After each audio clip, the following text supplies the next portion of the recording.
Greetings, everybody out there. Sister Phoenix, how you doing? Yes. Okay. See it coming. I'm good. The rain has stopped. I'm wonderful. Yeah, that was Benin. How are things in Literally and Sierra Leone metaphorically. and how are things in Ghana? We're Black Powerful here in Ghana. Glad to be joining you to discuss a very, very important topic dealing with citizenship. This goes back very, very far. And just very excited about having a Black Powerful conversation. Anytime I can link back up with Foday, Mansaray, and the one, the only Phoenix Rain. That's the Phoenix rising from the ashes. It's after the rain, but the Phoenix is going to reign after the rain. So it's Black Powerful to join you once again. Absolutely. It's good over here in Freetown.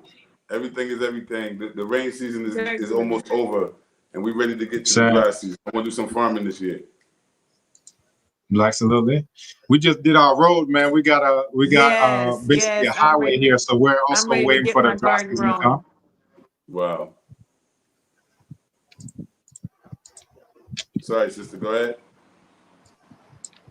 I'm still learning the seasons here, so I haven't quite figured it out yet. It seems to rain whenever it wants to here, so I'm not. We don't have a hard, fast season like it was in the Gambia. So the rain is a bit sporadic, and there's a season for the north and a season for the south down where I am. So we're still figuring it out a little bit.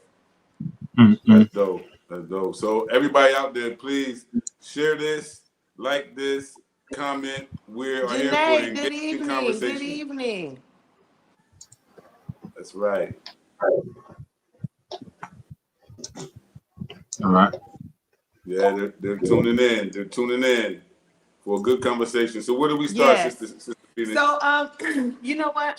I'm a firm believer in getting things started on time. So I'm just gonna go ahead. Yes. So let's start with first of all, just saying thank you to you guys. It is written and it is said that your gifts will make room for you and place you before great men. So I'm actually grateful as a sister to be here in this room this evening with this conversation with you two great men who have been in a lot of ways my inspiration, my brothers, my leaders. And so I'm really thankful for this conversation. I'm thankful to be in this room, and I'm thankful to be able to help to guide people in the right pathway. So we are here to talk about citizenship in a very broad sense. As the title said. Okay. I think we lost Sister Phoenix for a moment, but we already have understanding to continue to roll on if she can. Exactly. Seamless, keeping it moving. Yeah, man. So, we had a little conversation prior with the sister, and what she was telling me, what she really wanted to talk about is citizenship in a broad sense, in terms of like even back to the definition of it. What is it? I was telling her like our ancestors who were stolen from Africa, they weren't citizens of anywhere. They were people. They belonged somewhere. They belonged to groups. But the idea of a westernized or a modern day citizenship didn't exist. And I thought it would be good for us to start there, kind of like have a conversation around, what is citizenship? Because right now we see people deciding to come back to Africa, and the first thing they're demanding is citizenship. And it's like, why is citizenship first? Why is that the first thing we do before we even get to know the culture, before we even get to know the country?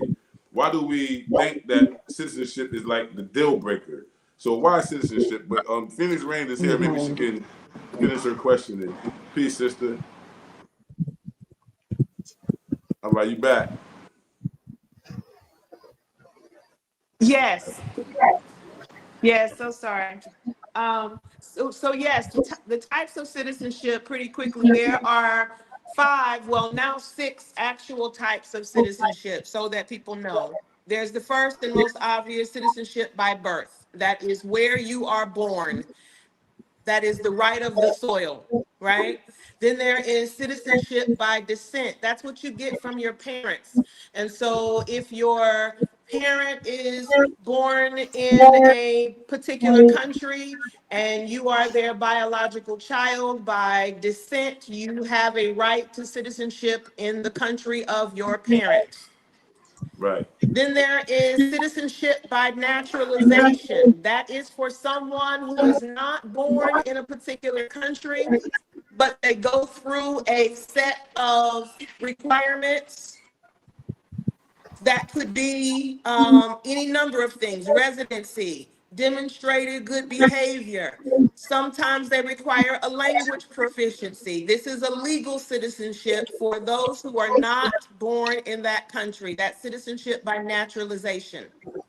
Then there is also what's called citizenship by registration or marriage. This is the one when you are married to someone of a particular country, and there are some stipulations. Oh, wow.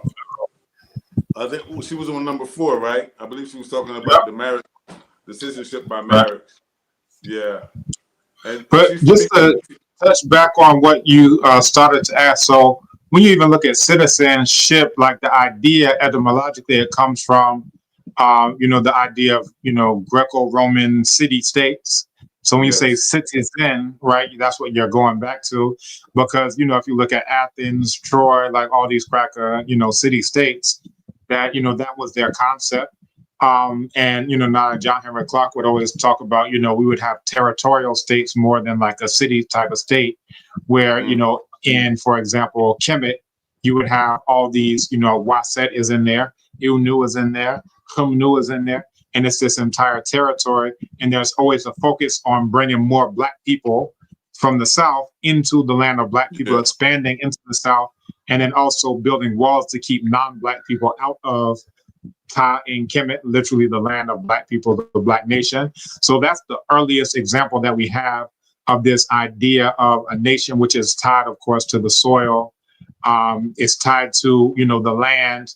It's not just an abstract concept, but it's referring to the land of Black people, and that's, Kemet. So it's an entirely different concept that you have, because it's not, focused on a specific city state. It's not, focused on, at the boundaries of that city, that's the end of it. And now you got Sparta, blah, blah, blah, blah. That all of these cities are in this one nationality, which is, classical Kemet. So that's our concept. And because once we look at the primary text, you see text after text is about expanding south. You'll see text about my southern boundary is further south than my father's. You'll see text after text about how any son of mine who doesn't defend this boundary is not a son of mine. It's always incorporating more lands of Black people. So yeah, just what we're basically dealing with is a concept that is not of our own making, and a language that's not of our own making. So because of that, what my father, Nana Abibifa Hudie, Nana Kamal Kama would call conceptual lockdown, then we get stuck in this. And I'll just mention this briefly, and then I'll turn it back over to you for your thoughts on it. I remember I was in Ethiopia for a conference at Addis Ababa at the AU, and there was a brother who was originally from Nigeria, but I met him as a Sudanese brother. He was like, oh, back 150 years ago, my ancestors went on a pilgrimage to Mecca, and then they came back and decided to stop in Sudan. That's why I'm Sudanese. And it gives you a sense of how, these borders that we're dealing with now. Oh, you can't stop. You ain't got a passport. You have to, like, literally, they're like, yo, on the way back from Mecca, let's just stay here. Now they're Sudanese. They speak, Sudanese Arabic. They do all things like Sudanese, but they know that they came from northern Nigeria. But that's the type of movement that you could get across the Sudan when they talked about Western Sudanic empires, Eastern Sudanic empires. Basically, if you look at the Sahara, people were moving back and forth, left, east and west, all across there. People were going from, there's a oral tradition of the people of Congo that they said they used to be at a place called Kayinga.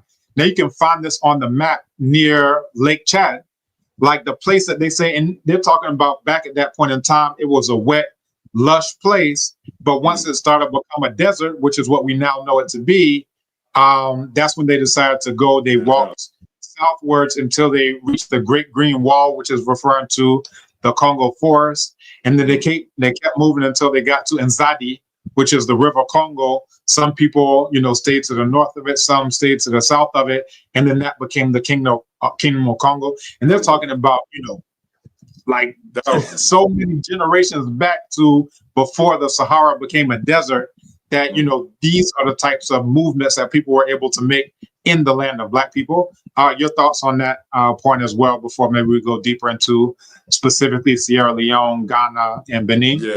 Yeah, man. I think that was a very powerful introduction to the conversation. Just to start with our most ancient great example of nationhood and show that the concept is foreign to us. The concept of citizenship is foreign to us. Our people moved about the continent freely as they needed to because it was all our land. And it makes sense. It makes absolute sense, brother. I really appreciate that breakdown. Now, for me, I just kind of wanted to add to the conversation about citizenship that in modern sense, I look at citizenship like a part of the colonial construct that we still need to confront. Because just in Sierra Leone, the people became citizens in 1961 because they went through a transfer of power from direct Yoruba white leadership into this Black petty bourgeois neo-colonial leadership. So now it has a Black face, but it still has the same function, right? And so this colonial state has transferred from being directly colonial to indirectly colonial. And in that context, you have this African citizenship. And so I just wanted to add that to it, is that this citizenship that we're talking about did not exist longer than maybe 100 years in most of these places. From Kwame Nkrumah liberating Ghana on down, you have these independence movements where Africans became citizens of countries, of states. Prior to that, they were colonized subjects of Western powers or under protectorates, right? And so that's important for us to set the tone with that. We're talking about citizenship now, but how did it become even a question in our equation in terms of how we relate to each other as Africans? When did citizenship become a barrier to separate us? When does being a Liberian and being a Sierra Leonean separate Africans from moving freely, from engaging with each other freely? So we have to see that citizenship is fine to get, but it's also a part of the colonial construct that at the end of this, we're going to have to deconstruct. We're going to have to redefine how we relate to these lands and to to our own continent. And so long term, we might not be talking about citizenships, but as of right now, a citizenship does have power. A citizenship does have the ability to position us on the continent in real tangible ways. And I think that's what I really wanted to have a conversation about myself here was in what tangible ways can people acquire citizenship in Ghana, in Benin, in Sierra Leone? And what does it really, really mean for people that's really seeking a citizenship? Is citizenship necessary? Do we need citizenship to come back? Are we talking about reintegration and repatriation? Or are we just talking about a document, the ability to jump borders freely? What are we really coming back for? And so that's what I want to say. And I have Phoenyx Rain here again. I'm going to add her back. Hopefully she can contribute. But yeah, that's pretty much how I see it.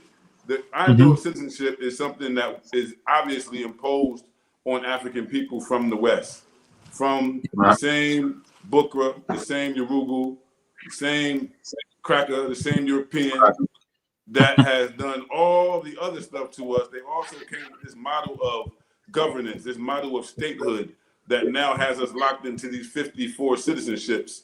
And like, it's part of the design, part of their design to keep us locked in. So even as we return, we have to understand what it is that we're returning to and how citizenship fits into that. So that's where I would segue the conversation. Sister Phoenyx is currently in Benin, and they are having some storms down there. So she's going in and out. She's supposed to be our narrator, our moderator tonight. But me and bro got it for now. We're gonna keep chopping it up with y'all. No doubt. So yeah, you know, it is what it is, man. We're here now. So I guess so I do have a PowerPoint that I could touch on. So I wasn't sure the format, but you know, my father would always say it's better to have it and not need it than to need it and not have it. So I can touch on specific things for the Ghana case, or we could keep it more informal, but I do have that if we're ready to shift gears and, you know, just really focus in on the Ghana part. But then, you know, to the point that you're making is that, you know, a lot of the terms and ideas that we're dealing with, because we're speaking a crack, I was thinking about it this morning, because we're speaking a cracker language, then we get enmeshed in these terms that are not of our own making, and therefore they're not of our own definition. And then we try to, you know, pull them into a direction where they, you know, make sense to us. Because, you know, I've mentioned this on multiple times, even the term African is a Latinate term that is dubious in terms of even what it means, right, to the Latins themselves. So it comes into English clearly through Latin, but then I know of at least a dozen etymologies. And sometimes people say, oh, it's this one, oh, it's that one. The fact that you got a dozen etymologies alone, there's a problem. And, you know, when we look at our own languages, for example, if you look at, again, at classical Kemet, the term Kemetiu refers to Black people from the root Kem, which is letting you know Black, right? If you look at Chi or Bibini, the BB is the same as you have in BDA, the word for charcoal. And again, it's referring to Black people. If you look at Yoruba, Adulawo, right? The do is again referring to Blackness, is referring to charcoal, right? Adulawo. If you look at, you know, in Kikongo, the word kala is the word for Black. It's also the word for charcoal. If you look at the Bambara language, Bamanakan, then we would call ourselves Farafin, right? Fara being person and then Fin being Black. If you look at Wolof, Nit Kunyul, this is, Nit is person, Ku, you can look at that as an indirect genitive, and then Nyul, Black, so a person of Blackness. If you look at Igbo, they say Indicio G, and that Ndi is referring to people. EC is referring to heads. OG, Black. So black-headed people is what that comes to. Again, to go to Kikongo, you have Ndombe and then Bandombe.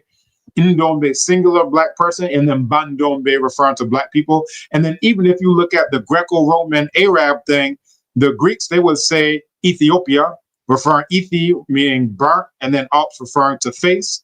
I won't even go into that, but there's a folk etymology that says, oh, it comes from an ancient Ethiopian, you know, ruler.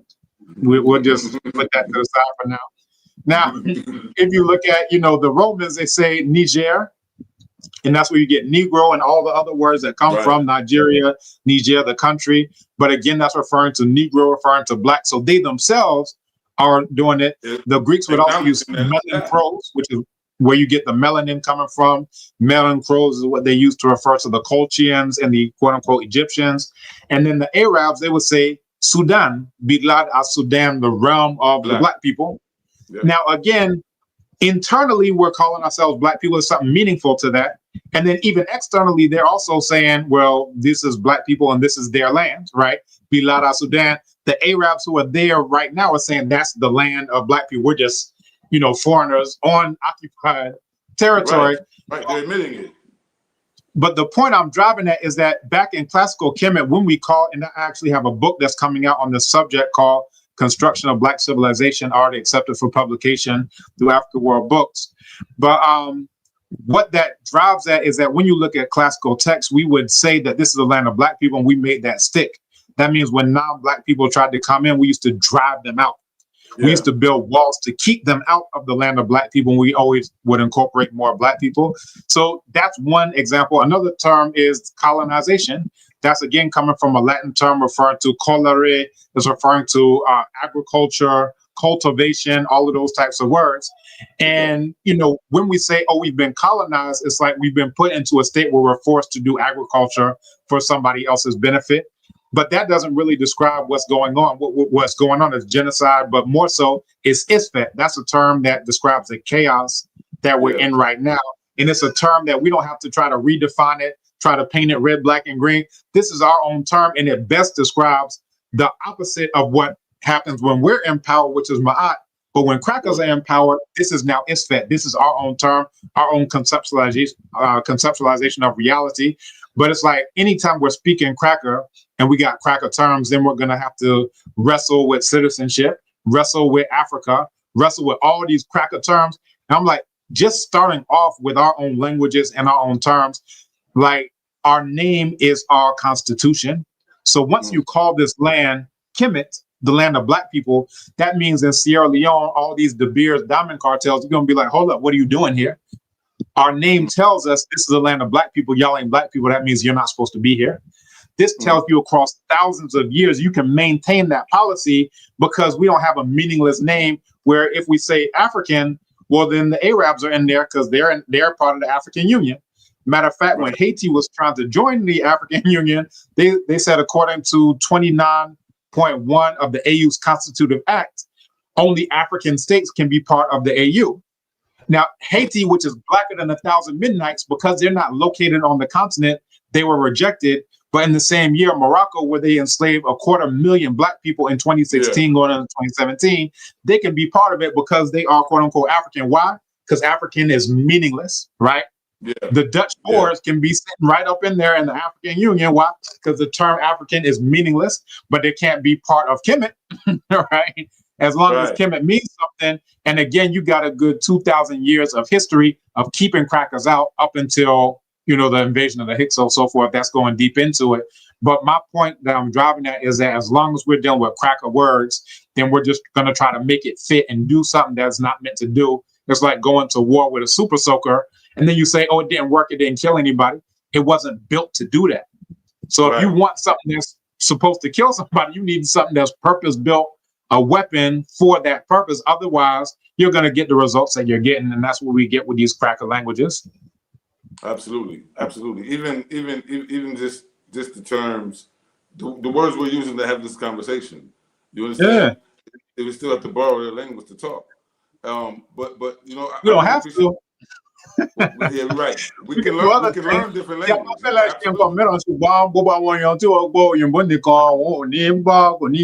See? Well, I don't understand. You see? Right. But we'll get there. Yeah, we'll get there for sure. So I really appreciate that breakdown because here you've demonstrated in so many different cultures and so many different timelines, so many different times where our people have identified us in accordance with the term black in their own languages over and over again, be it Central Africa, be it Kemet, be it West Africa. You're giving us many, many examples, even how our enemies, even the outside world has said, this is a black person, this is black land. Whether it's the Greeks or whether it was the Arabs, they also identified us with the land and both with blackness. It's powerful. It's a very powerful thing because, as we know, the concept of a continental name for what we call today Africa is even relatively new as well. So it's good to have that historical breakdown that we've been black before anything. It was always been something that we've identified with, and it's always been connected to our land. We had a territorial form of governance. Very, very powerful breakdown. This sister here is saying citizenship is the process of having paperwork to legitimize your rights. A white man told me in corporate, if it's not on paper, it doesn't exist. And I left this statement here because I think it can segue into the conversation we want to have around the actual pathways to citizenships that we see currently and what they really mean. You understand? Because one, she's talking about a legal status being citizenship being a legal status, and for us, particularly those of us from the United States, I know your roots is North Carolina, my roots South Carolina. We get you to the bone. So it's like, how did we ever become citizens? What citizenship do we actually have, right? That's the first question. And then secondly, what does it mean for us to obtain an African citizenship now in the 21st century? And what actually should we be doing with it? Because like we started off, even these citizenships in Africa are new. And the brother already explained how in ancient times, in the times before being colonized and being destroyed by white supremacy, that our people moved around freely. You took on the identity of where you lived, and it was very simple. You moved. He said, talked about people coming from Arabia, stopping in a place, and then that's how they became citizens there. It was that simple and that easy for us to move around our trade routes, move around our cities, move around our civilizations. We were free people. And just to that point, like, I don't even like to use the term, people say ethnic groups or tribes or whatever. I don't even like those terms. If anything, speaking cracker anyway, that I would say cultural linguistic groups, because it is known, and I know this is the same thing in Sierra Leone, where people migrated from. And I'll give you a case in point. So you have people who, at the fall of the Asante Empire, these are people who are otherwise Asante, who now flee to what is now modern day Accra. And because they start speaking God, that's the linguistic side, and because they start doing the Homo Festival and do all things like God people, for all intents and purposes, they are now understood as God people, to the point that they have their own stools, they have their own so forth. They're fully integrated. So it's like, once you start practicing the culture and start speaking the language, then you become that. You understand? Absolutely. And, I can give case after case after case of people who are supposed to be whatever the quote unquote ethnic group is supposed to be, who migrated from somewhere. And, that's still known in the oral tradition of where they migrated from. But now they've become quote unquote Akan. Now they've become quote unquote Yoruba. Now they've become quote unquote whatever they've become. But it's not ethnic in the sense of, we share the same genetic, blah, blah, blah, blah. Other than the fact that we're all Black people, we don't have a mutation on the gene SLC24A5 that makes us non-Black. So we have that shared, genetic root in that sense. But, it's like I'm saying, once you start practicing the culture, and then once you start speaking the language, then you become understood as being part of that. There's a proverb in Yoruba that speaks to that. They say, and it translates to, when a leaf stays long on the soap, it becomes soap. And that's how it's understood. This is the perfect understanding of how we deal with quote unquote, citizenship, before that was even a term, before that was even a concept that we were rolling with. That makes perfect sense. And I definitely observed it here as well. Most of the quote unquote ethnic groups here migrated in the last 4 to 5 centuries from inland. They was in Mali, and I just recently published a book that talks about the Mandane Kafu model, how people identify themselves and live within kinship societies. They live within African communities. So I kind of look at it like a communalism that we lived in, not necessarily a nationality, but we lived in a communalism, and it was also kinship based. So whatever clan you was born in meant something, because anywhere you find your clansmen is where you belong, no matter where you find them. And so I seen that system here as well. And I've always thought that, man, our ancestors left here with that in their minds. They left here with that system of understanding identity and relationship. You understand? So that's dope. So now, I think for me, with the citizenship piece, I think for now, it's very, very important, because there's so many of us out there that do want to come closer to the continent. But given the state of consciousness and the state of legality that they have us in out there, whether we're talking about the Caribbeans, we're talking about the UK, wherever we're at out there, especially if we belong to the involuntary quote unquote diaspora, if we were forcefully taken from here and taken out there, I think that has to be kidnapped, absolutely, human trafficked. We have to say, well, if the descendants of those people are now returning and knocking on the doors of these quote unquote African states and asking for entry, asking for equal shake, asking for the restoration of our rights. We were forcefully displaced from the land. What is our rights to the land? What is our rights to everything, to the culture? I think that that's bigger than the word citizenship, and bigger than the pursuit of it. So I think we're going more into, like we're talking about terminologies, Sankofa. Going back to the source is is how I view repatriation, that everyone who's really coming home to repatriate with genuine intentions to be a part of Africa's future is on this Sankofa path. We're kind of coming back and finding out what we can do, and citizenship can help us. Citizenship can give us courage that we have a certain kind of protection while we're here. It also can give us certain rights to the land while we're here. Right. So I think I can talk about some of the things that come along with Sierra Leone citizenship, and we can kind of bounce off some ideals there, and then talk about the processes that exist so far for our people to come back. And so for me, I'll say Sierra Leone has a history of Africans returning from the diaspora, particularly from the West. Where I live, Freetown right now, was established through that process. Africans fighting for their freedom during the American Revolution, ultimately fighting to come back to Africa and coming back and establishing a society for themselves. And from that, you get the modern situation where you call Sierra Leone. And so we have a long history, over 200-year history of African, quote unquote, diasporan people who was forcefully kidnapped and taken out, returning back to this particular place here. So this idea of repatriation or returning back to the source or getting back to the motherland, getting back to our people reclaiming our identities, is not new. It's actually centuries old. Some will call it the Back to Africa movement, and it predates even what we will call Pan-Africanism. That our African ancestors wanted to return home to reclaim their rights and reclaim their possessions, which included land and language and family and all of the above. And so I think that we have to understand what it is for us to return to the continent. And I think that we have to put these governments into that understanding as well, that for us to come back, we do need a safeguard. A citizenship is a plus, but we also have to talk about the broader implications of citizenship. So here in Sierra Leone, citizenship is protected. It's basically defined as anyone who, the national citizens are people based on the Constitution who have lived in this country and have ancestry in this country prior to 1961.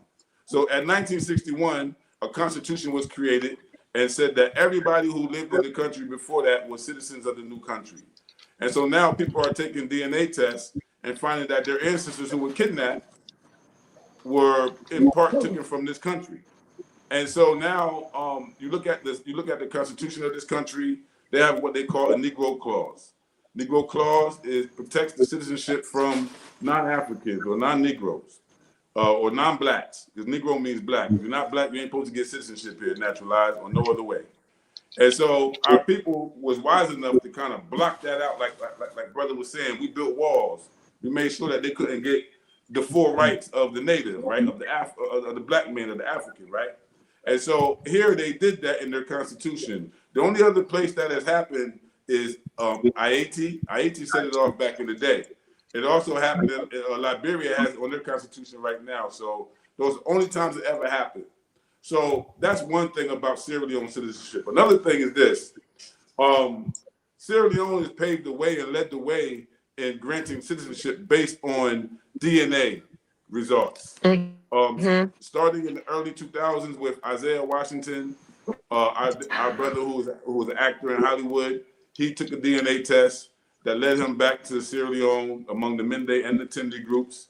And he came back on a visit, and he came back a few years later, and the president decided to give him his citizenship. That was the first time it ever happened, taking the DNA test to discover that you have a root among an ethnic group inside of Sierra Leone that is a native, and then that being used to grant a citizenship. So that has happened here already, right? The sister was talking earlier about the different types of citizenship, and you have what they call jus sanguinis, and we're going to use their words because they're the ones who framed this whole situation. Jus sanguinis is a Latin term. It means citizenship or nationality by land, by birth, by where you're born at, like your geography. Then you have jus soli, which is nationality by the blood. And so Sierra Leone recognizes nationality by the blood, or they will not be granting citizenship based on DNA. It's important for us to understand how it's happening, that it's legally happening within the confines of what is known as citizenship, right? No matter how we know, no matter how we like it, we know we black, we know we've got more rights than what's recognized. But currently, citizenship is the biggest the biggest conversation among those who are seeking to return to the continent. Here, there's several pathways. One of the pathways is investment pathway. They have a policy where you can invest a certain amount of money in the country, and they give you citizenship. Most countries have that. Even America has that. You can spend a certain amount of money, and they give you citizenship, right? And so that's one way. Another way also is through marriage. You can get married here, and then you can have your status change, your citizenship status change through your marriage. Definitely. A third way is naturalization.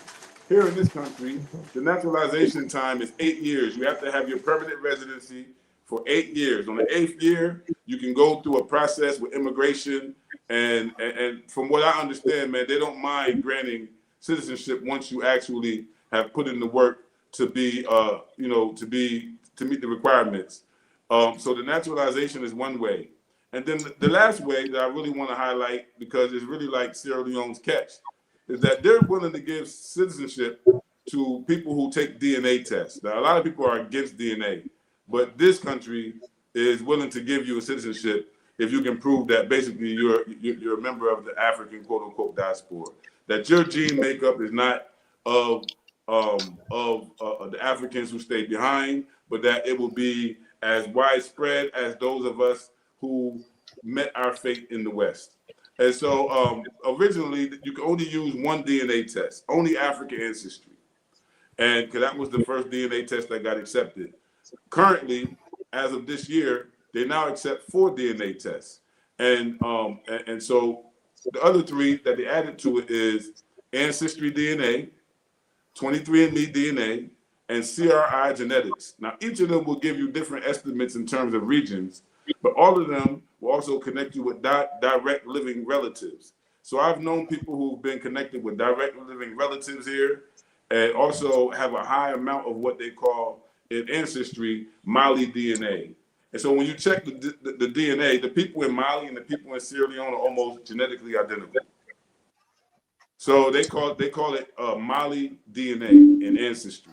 Some people got 35%, 40% of that, man, like almost half a parent of that particular genetic strain, right? That particular cluster.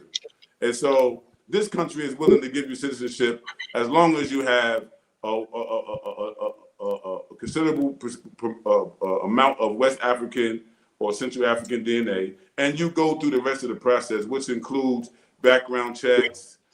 They do federal background check. They do state background check. They do have a process actually for that. They have what they call a path of return, and we do tours. We do 2 tours in 1 year, so you get your citizenship within a year. You don't get it when you come. Before, you would come here in 12 days. The president himself would give you your citizenship. It's different now. Now it's more of a policy, and there's more bodies involved. It even costs a little more than what it did originally because the president himself was using his power to grant the citizenship. And now it's become a general policy of the government. So some countries, the president can say, no, I'm giving them citizenship, and that's what it is. Period. Can't nobody really stop it. He has that power to say, I'm giving citizenship to these people. And so that's what happened here. The president here said, I'm giving citizenship to these people. And so right now we have about 450 people who have gotten citizenship in Sierra Leone in the last 6 years.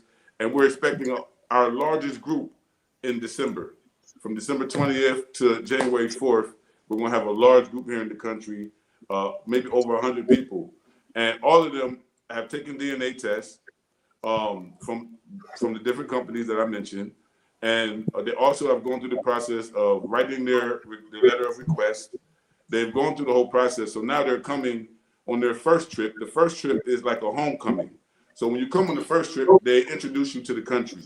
You get your traditional name. They connect you with your traditional people. You get to see the main sites that's connected to the transatlantic slave trade, Bunce Island. You get to see even a Freetown tour where you get to see where our people returned hundreds of years ago and what they built here already. So you realize this return is not new. This is centuries old. We have a long process. We have a lot that we can go back and learn from and apply now our ancestors already went through. But we have to claim it. We have to claim the history and deal with it. So Sierra Leone pathway of citizenship is pretty open. For us, my wife and I own a company called Gullah Doodle. We're based out of Freetown, also based out of Atlanta. We provide more than just citizenship processing, but the government here has chosen 6 companies to be the only companies that can process the citizenship. So it's not everybody. They chose the six companies that had already successfully did it. And now, so if you come and you got a tour company, it doesn't mean that you can bring people back for citizenship. You have to be one of the 6 companies that the government has chosen to be. So Gullah Doodle is among one of the 6.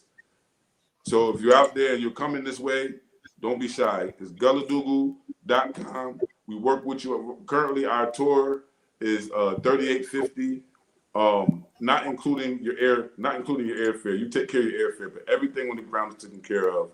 Includes a lot of expenditures along the way. But you come back for your second trip, and your second trip is basically immigration. Is basically getting sworn in and getting your citizenship and your passport secure. So when you get your citizenship in Sierra Leone, one of the things that you get right away is you get the right to freehold land. That is the #1 right. First thing they did was they displaced us, they kidnapped us, they stole us away from our motherland, they stole us away from places. When you come back and you get a citizenship, one of the first things you get back is your right to reclaim land. And so now people are freeholding land in Africa right now, in Sierra Leone in particular. Many of the people who come back, their families now own land in Sierra Leone that they will always own. It will never have to face the gentrification. It will never have to face the kind of things that we face in America, because they've safely been able to get their citizenship and find a place that they love and invest in that land and begin that development.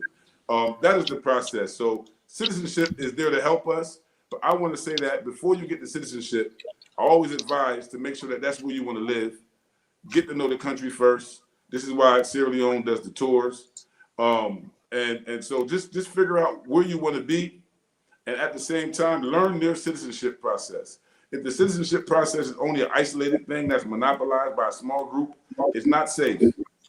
It's never safe for a small group to monopolize the return of the whole diaspora. That doesn't look right. There's something wrong with that. It should be more open.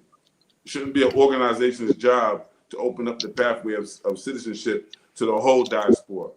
We should be able to do this thing collectively and communally and partake in this process together.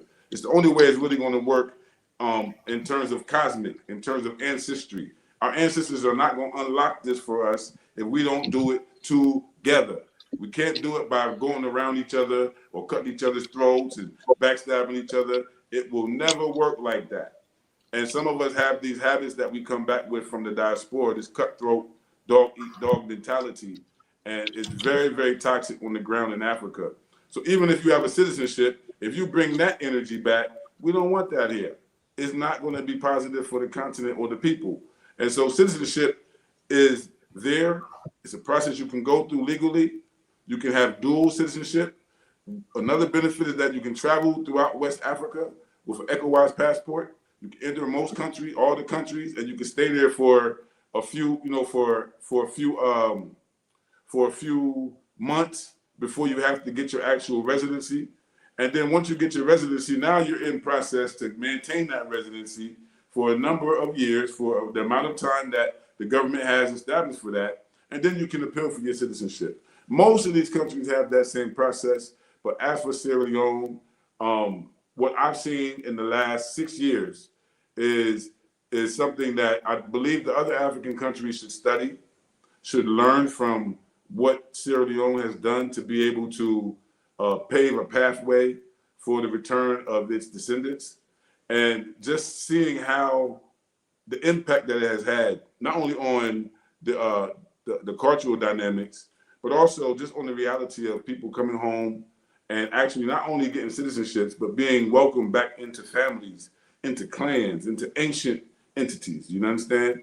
And also people being able to find business opportunities, people being able to buy land and build homes out here. Some people have found love out here. And even without the citizenship, you're free to come. And like I said, if you don't have the DNA and you can't go the DNA route, you can always go the naturalization route. And both routes are safe and secure. It's already mapped out, and that's pretty much what we have to be able to do. So when brother Abenfo gets back, he'll give you some info about Ghana. For me, I would say Sierra Leone is clear. The way is clear for us here. The diaspora is beginning to grow here, and I say the more that we come, the more that we build the relationship with the government and with the grassroots, the better it's going to be for our future generations, who will be able to enjoy having a foot on both sides of the Atlantic and able to have a voice and have power and land.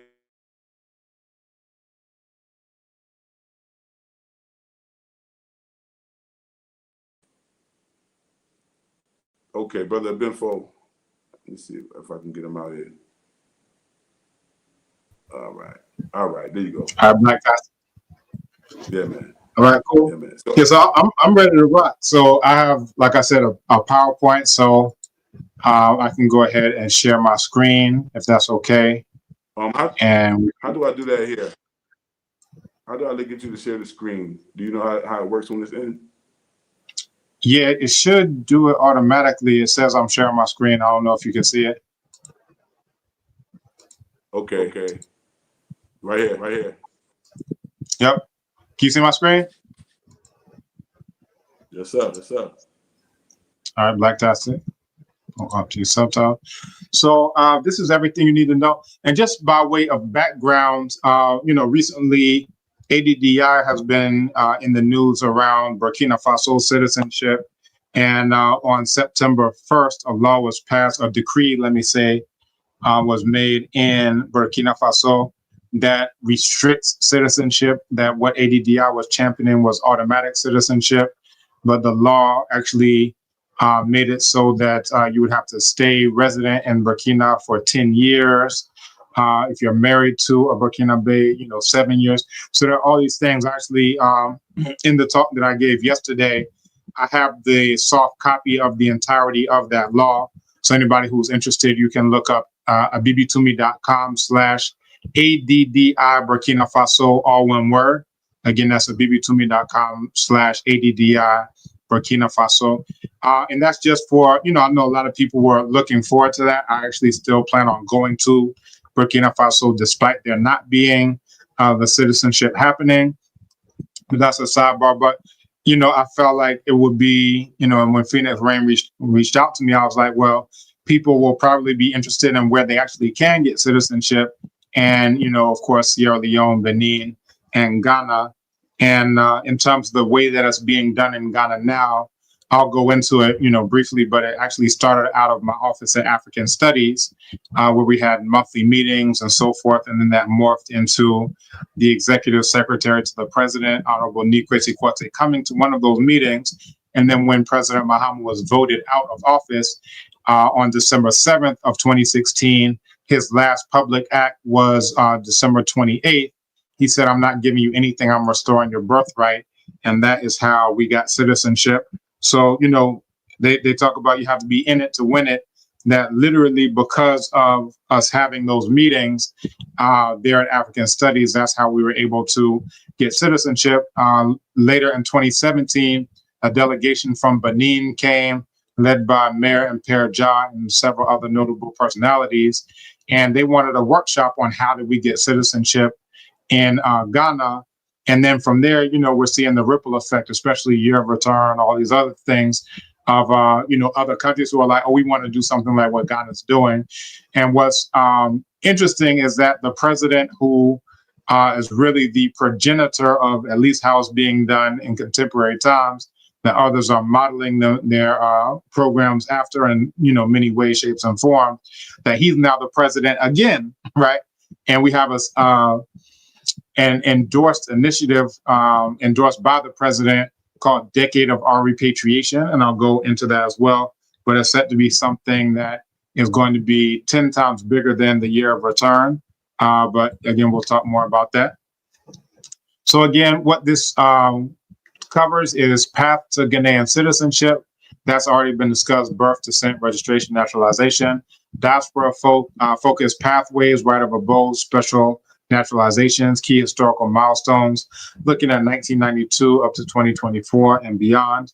And this was the year of return ceremony where, they ended up using this, and you see the seal of the president, the presidency, where they use this for everything now. But we basically my family became the face of this ceremony, where, I got citizenship in 2016, but in 2019, my wife got it, my father got it, my mother got it, my sister got it, my play auntie, little cousin Ray Ray, and everybody else. But, that's what happens when you are one of the pioneers who even started it in the first place, that you're able to know the ins and outs, so that, loved ones and, and that, even beyond, even people who I didn't even know were part of my list that was submitted there at African Studies. I handed it over to Dr. Maulana. He handed it over to the executive secretary. And unfortunately, there are about 50 additional people who are supposed to get citizenship. There's a woman who I guess was ambassador at that time. I don't know if she's still ambassador of Diaspora Africa Forum, Erica Bennett, that she said, oh, these other 50 people weren't vetted, so they can't get citizenship. We could probably have a deeper discussion about that. But basically, those who she blocked from getting citizenship in 2016 were at the top of my list for 2019, and they were able to get it, through that. So the Ghana Diaspora Engagement Policy, this is a legal framework. I was there in 2015 when they, invited several key stakeholders, again, myself included, to the Ministry of Foreign Affairs and Regional Integration to look at an early draft of the Diaspora Engagement Policy. Now, it was being penned by the Center for Migration Studies, which is literally on the same lane as African Studies where I work. But there were several issues. One was that they didn't have a concept of, broadly diasporans. They just summed it all up under the term, quote unquote, African Americans. I was like, well, that could clearly exclude people who are out of Cuba, people who are out of, Brazil, depending on how you want to define that, crack a term. So, that was one problem. Another problem is that there was absolutely nothing for the historic, quote unquote, diaspora, apart from you can come to Panifest and Emancipation Day to get in touch with your roots. There was nothing dealing with citizenship. So, myself and another brother, Yao Achia, would go like several times per week, sometimes to the Center for Migration Studies, to one, get them to change the nomenclature so it's broader, and then two, for them to include things like citizenship, which eventually worked its way into the final copy. And I was there present at the president's, palace, they call it at that time Jubilee House. Now it's been changed again to Flagstaff. So when they launched it, I was part of that. And the first thing I did, I thumbed through it. I was like, I'm looking for citizenship. I'm looking for citizenship. I'm looking for it. Bam, it's in there. All right, well, there's not going to be a riot today, right? But again, there are legal frameworks, the Immigration Act of 2000, dual citizenship. There are rights and responsibilities. Most people think about the rights, but, aren't so quick to think about the responsibilities. I'll touch on that briefly. There was a key role for advocates and institutions. And then there are action steps for a BB4. That's a key word for Black people considering Ghana citizenship. So I'm not talking about the Lebanese or any other type of cracker or sand cracker or anybody else who may be trying to get citizenship. I'm talking about Black people, regardless of location. Quote unquote, Pan-African roots. Ghana has welcomed the diaspora since independence. Icons like W.B. Du Bois, George Padmore made Ghana, a diaspora hub. Commemorations like Panifest Emancipation Day that I mentioned before reinforce this concept of one people across continents. Historical context and milestones. 1992 to 1999, I did an interview together with Dr. Maulana about, in the 90s, some of the, basically advocacy that was going on. Sister Amakus, that's not spelled correctly. She spells it all caps with an H before the K. I hope she doesn't get on me because that's one of my play mamas. Nana Kwadwo Akpan, the first of Fihankra, was also part of that. They had a petition for a right to return. 2000-2001, right of abode was established, which was indefinite residence for persons of quote unquote African descent in the diaspora. 2002, dual citizenship was enabled, paving the way for diaspora naturalization. That's my mama was there on the right. And then you have right of return in practice. As mentioned, 2015 to 2016, we had these meetings at African Studies called Ministry of the Future. We hosted monthly fora. We had direct engagement with the presidency through the executive secretary, who would go on to be the deputy chair of the AU Commission in Addis Ababa. On the 28th of December, 34 IBB4, again, Black people were naturalized, and it was framed as restoring a birthright, not giving something new. That video is online of when I got citizenship, and the, actual quote of President Muhammad where he said that. November 27th, 2019, year of return ceremony, 126 IBB4, Black people became citizens, and that's the actual photo from there. And then from, year of return to beyond the return, 2020's institutionalization by Diaspora Affairs Office. Now, where it comes to citizenship, my little broom closet of an office at African Studies was doing the same thing in terms of processing citizenship that now the formal Diaspora Affairs Office, of the President of Ghana is doing, at least in that regard. November 2022, another 126 got naturalization under Beyond the Return. And then November 19th through 2024, you had this historic ceremony, 524 before naturalized in one day. So the naturalization process, again, there were other individuals and so forth, but the idea of naturalization en masse by presidential mandate was something that really started in 2016 with the initial 34. And of course, because that's NDC, the political party, the NPP wanted to outdo them. So of course they did that in 2019 with the year of return, and the rest is history. To the point that people don't even know about the 2016. And I'm like, that's how I got citizenship. I wouldn't have even got it without President Muhammad. And then of course, the NPP wouldn't have had anything to outdo if it wasn't for President Muhammad. So we're giving him an award at the Abibi Tumi conference this year, which is happening from December 12th through the 14th. There's, again, legal framework and standard path. Some of that has been touched on, so I won't dwell on it. This was, at the launch of the diaspora engagement policy, Nana Akufo-Addo, where, again, I was there, invited, and I got my hard copy of it. Koda. Ghana's first comprehensive framework to structure engagement with the Ghanaian diaspora and broader people of quote-unquote African descent. The goal was constructive Ghana diaspora engagement for sustainable development. Again, building Ghana diaspora relationships for mutual benefit, mobilize diaspora resources, skills, remittances, investment networks for development, produce and disseminate accurate diaspora data for planning and policy. And that was a major challenge back in 2016, because the point we were making was that as diasporans, we contribute a lot to Ghana, but we don't have anything to show for it. What we want is citizenship. But then when it came down to, well, what exactly do you contribute? We're trying to work out what the remittance numbers would be based on what, an average is of those who are coming to those meetings, and then multiply that by the 3,000 or 4,000 that we thought were in the country. So it wasn't very precise.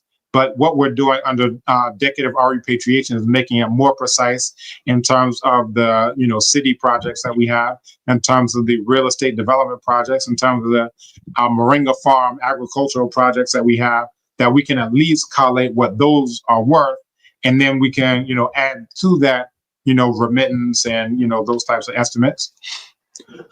In terms of institutional anchors, this is KOD, and this is myself and my mother sitting down with him as we were discussing the Decade of Our Repatriation, which was, of course, endorsed through his office. I can't say enough about KOD and his support for that initiative that is forthcoming and is set to be. Matter of fact, KOD let us know that he is working to have the president of Ghana, President Muhammad, launch the Decade of Our Repatriation at the Diaspora Summit, where they just had the media launch for that.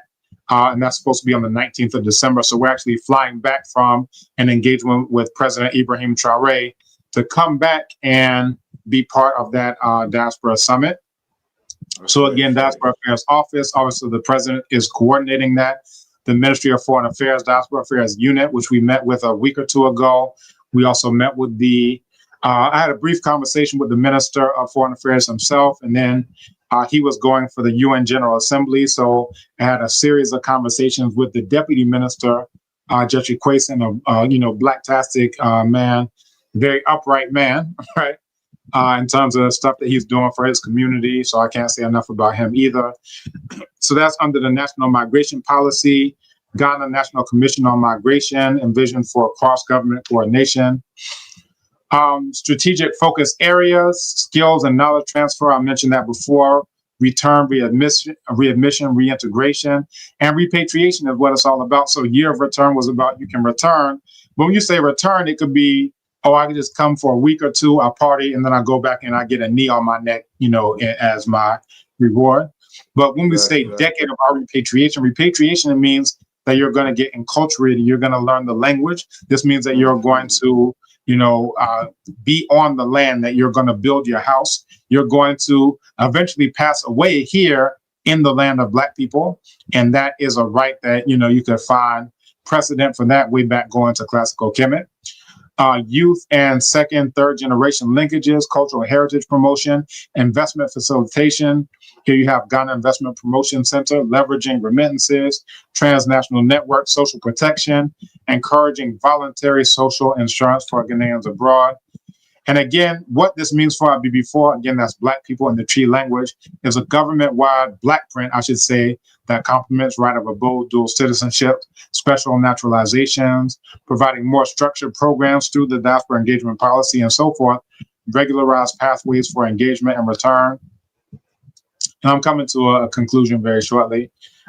This was already touched on by birth, by descent, by registration, by naturalization, where it comes into who is a Ghanaian. But then there are diaspora specific mechanisms, such as right of abode, the Immigration Act of 2000 that I mentioned, special naturalization 2016, 2019, 2022, 2024. There was something that happened in 2025, right before Nana Akufo-Addo left office, that had a whole bunch of Lebanese. Some people were up in arms about that. I don't co-sign any of that, so that's not none of my stuff. If I was president, I would probably expel them out. That's why I'm a professor rather than president, because the stuff I would do, it'll make President Ibrahim Traoré look like, man, he's chill, man. Because I'll leave that for another discussion. So dual citizenship, 2002, hold Ghanaian and other nationalities simultaneously. And again, we note that there are restrictions on some public offices. Honorable Jachi Quayson, who I mentioned is the Deputy Minister of Foreign Affairs, said he had to renounce his Canadian citizenship. I think he said he was in Ku Klux Canada for like 40 some odd years before he came back. And when he wanted to run for office, they were like, you can't run for office because you also have Canadian citizenship. So he renounced his Canadian citizenship. And, all of that comes with the territory. So typical naturalization considerations, high level, lawful residence in Ghana for prescribed years, and that varies by case. Good character, no serious criminal record, integration, contribution, language, community ties, ability to support oneself, compliance with immigration laws. So that's what that's all about. As I mentioned, there are rights. You are living, working in Ghana without visa, vote subject to rules, acquire property, consular protection abroad. And a lot of people, when they think about citizenship, they only think about traveling, passport. But there are certain things in terms of land that are, for citizens. There are certain things in terms of, like I mentioned, rights to vote, all these other types of things. Responsibilities, right? Obey Ghanaian laws, pay taxes, contribute to national development, uphold peace and respect. So all of these things are responsibilities that, people tend to think about the rights. They don't think so much about the responsibilities. But again, dual citizens, some public offices may have restrictions, as mentioned, so you can verify before seeking certain roles, as was the case of Honorable Judge Quayson. I already mentioned this 2016 milestone. I actually had a video I wanted to put in here. I can come to that maybe at a different time in the conversation. Let me just finish the slideshow. But the first quote unquote modern cohort of diaspora descendants naturalized as Ghanaians under His Excellency John Dramani Mahama, framed by the president as restoration of birthright taken by transatlantic enslavement. Diaspora naturalizations highlights, again, the year of return, 400 years since 1619, which I wrote an article that became an award-winning article, that 1619 was not the beginning of anything. The article was called 400 Years Ancestors Disappear, that anytime you deal with this idea of 400 years and those who were enslaved from 1441, you just obliterate their memory. Those who are enslaved in 1444, you obliterate their memory. Those who are part of San Miguel de Guadalupe, who launched the first successful rebellion of enslaved Black people in Spanish Florida, we obliterate their memory. So it's like our ancestors literally disappear before our eyes because of some, cockamamie, what do they call this? Biblical story, whatever. So all that to the side, we're dealing with facts and not belief in, any type of imaginary crack on the stick or anything else that comes up in that, book. That should probably be something else. I'll put that to the side. So major tourism, investment, and cultural reconnection surge. 2022, I mentioned that, additional 126, 2024, 524. The advocates, institutions, and community. This is coming to the conclusion. Dr. Maulana, founder of Ministry of the Future. You can check out this, interview that we did. Myself, Institute of African Studies, we hosted the monthly forum and co-led the 2016 cohort efforts. And why it matters, right?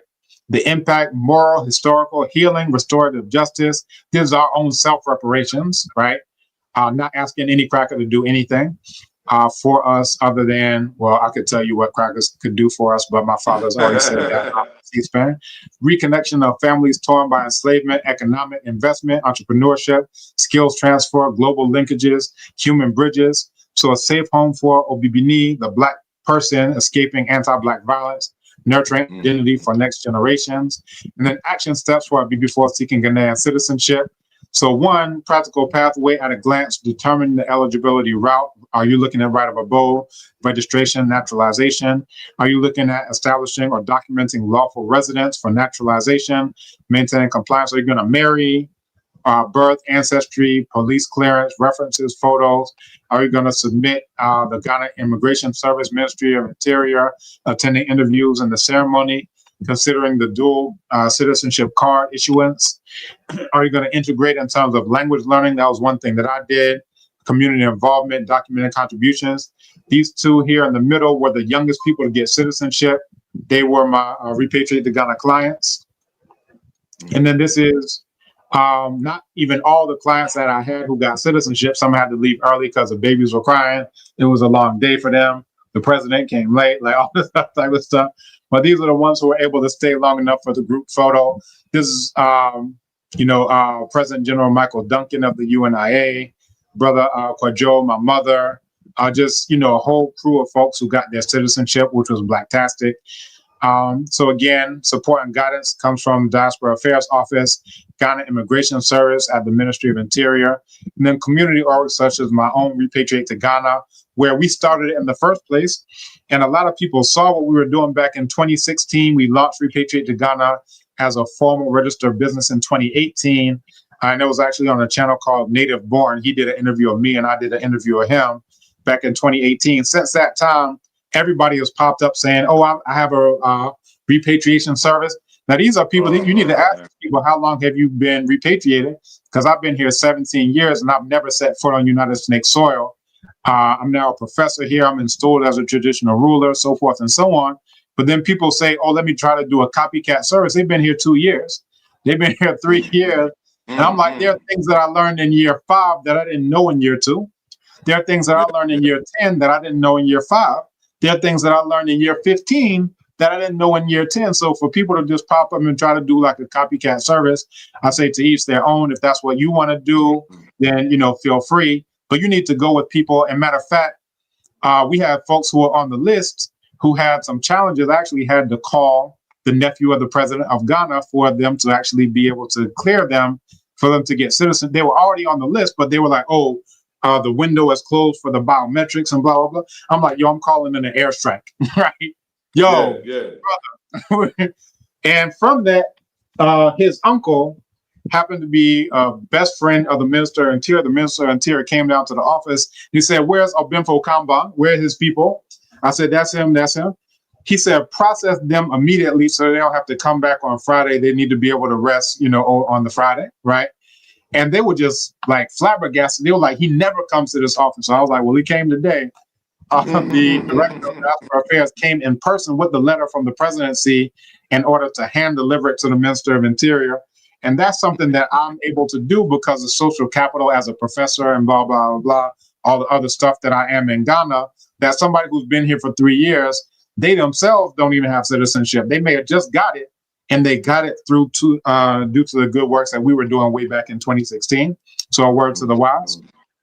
There's a proverb in Yoruba. They say, "Aborola sofun omoluabi toba de inure adodidi." And it translates to, we say half a word to a wise child or a child of good character. When it reaches his stomach, it becomes whole, right? So I don't have to tell you everything. That we speak to a wise child in Proverbs. We don't have to speak to that child in plain language. So you get what I'm saying? So we also have the repatriation readiness questionnaire and consultation. And this is part of Decade of Our Repatriation. You're going to hear more about that. There are, already channels online where you can see the success stories of those who have gotten citizenship through Repatriate to Ghana. So anyone who is interested, you can take the repatriation readiness questionnaire to assess how prepared you are to relocate and identify gaps to work on. You can book your one-on-one consultation with Repatriate to Ghana. A lot of people have been doing that, especially as Donald Trump gets crazier and crazier. More and more people come knocking on our door. And we are here, and that's why we use this acronym DOOR, because what we can do is we can open the door for you. It's up to you to walk through. That's Decade of Our Repatriation, DOOR. You're going to see a lot of imagery around what they used to call the door of no return, what they now call the door of return. Now we're calling that the door of repatriation because this is our decade. That's the door. So this maps your time frame. I don't like to say timeline because time is cyclical rather than a line. Documents, budget, housing, school, citizenship pathway. This is one of our early clients who now is married to a Ghanaian with 2 children. He repatriated his mother out of Jamaica. So they're all here as well. He built his own house. He now has a water business. We sells, purified water. Also has a cashew milk business that's been certified by the FDA. We helped him get married because his biological family wasn't here. So Repatriate to Ghana, we stood in as his family because you don't get married individual, as families coming together. So that's one of our early repatriation stories. That's the Santu Kweku Maroon. So again, where can you get started?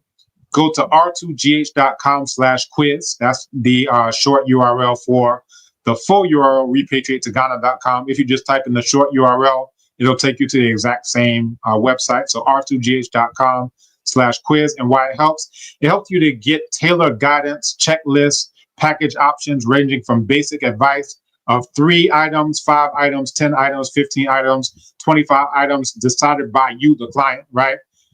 Package options ranging from basic advice contacts to full service assistance, including helping you to get citizenship, plus access to a network of thriving Abibi4 returnees. And these are my clients. This is the oldest person to get citizenship. So in the other photo, we had the bookends. The youngest person to get citizenship, 18 at the time, and the oldest person to get citizenship, this is Baba Morgan Moss, 81 years old at the time. So he was the first name that they called to go and shake hands with President Nana Akufo-Addo. And this is what happens when you have people who even originated the citizenship process. Now, out of the 524, I'm sitting there, a lot of people didn't know, but several people were like, yo, thank you for starting this, right? People walked up to me, like, yeah, are you going to pour libation? They ended up doing some Judeo-Christian, blah, blah, blah. But they were like, they were actually coming up, at least 5 people came up to me and say, I thank you for starting the citizenship process way back in the day. So, that's all I need, right? And the other people who didn't know that, they're beneficiaries, and just the fact that they got their citizenship, that's enough for me, right? These are some of my other Repatriate to Ghana clients. Ejako Joe from abibitumi.com, Baba Minyo and Mausi. We were all on Zozo TV back in the day, for those who remember that. I went from seeing them on YouTube to now helping them get their citizenship.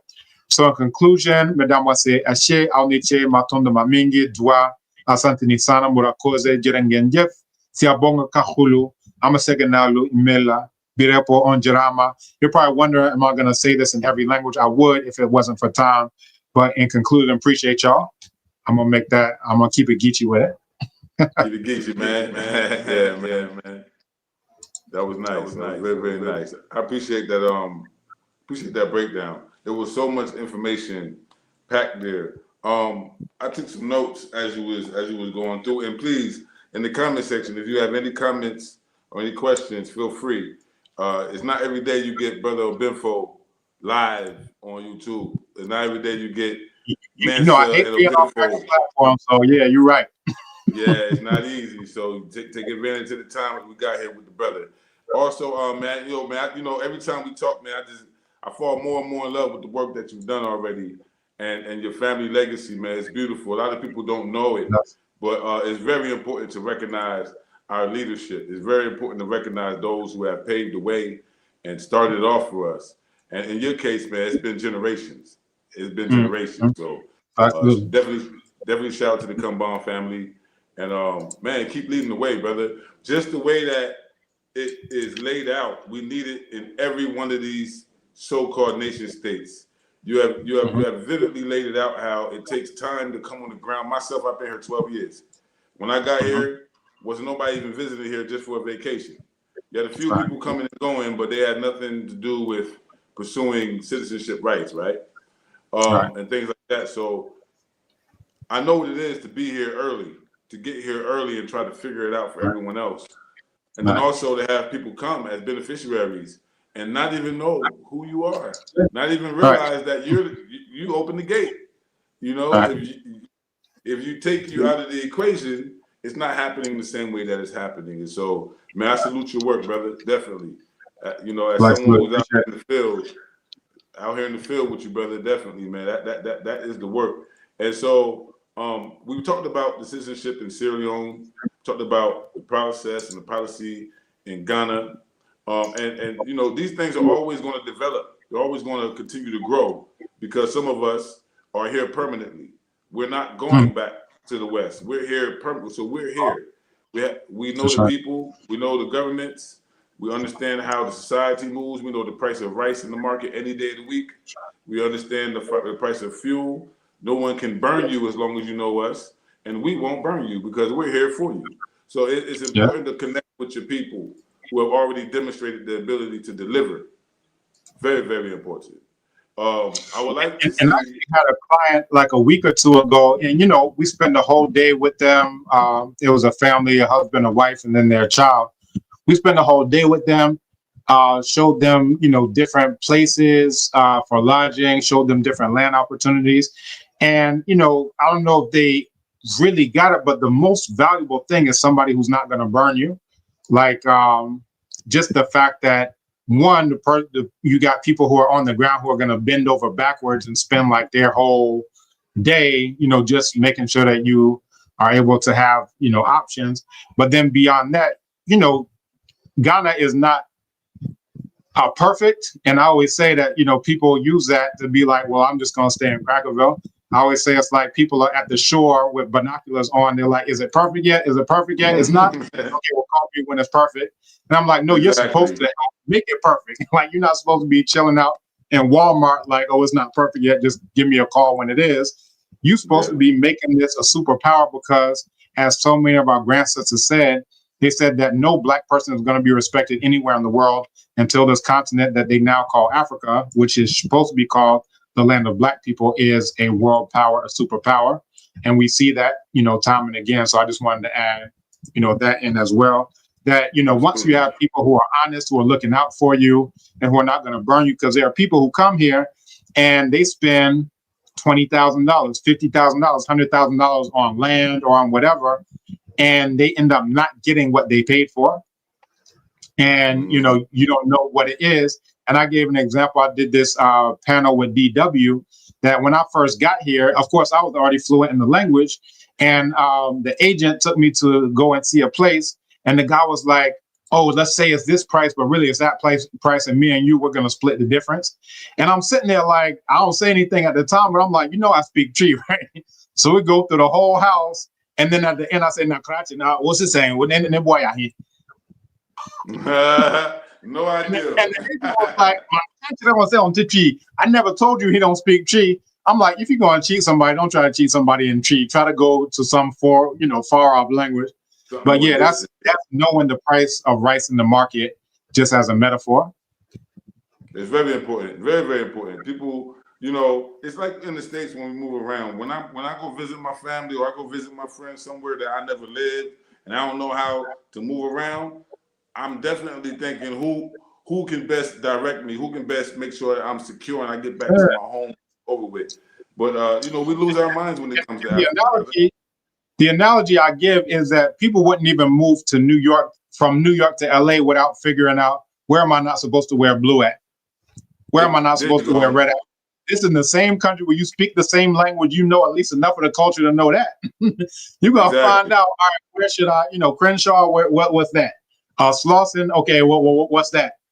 But people gonna come all the way here. They don't know the language, they're not gonna know the culture. And I had a client who tried to bring in a sister of hers, and she was like, I don't want a middleman. I want to figure it out myself, and blah, blah, blah. And both she and I, we were just like, that's fine, wonderful. I wish you the best. But I'm like, this sister's gonna come here, and people gonna see, you know, like how they say they see in the cartoons, like the duck smoking, and it's like all roasted up. They're gonna see a sitting duck, and they're gonna be like, she don't know the language, she don't know the culture, and they have something that they say that's in quite poor taste in Ghana.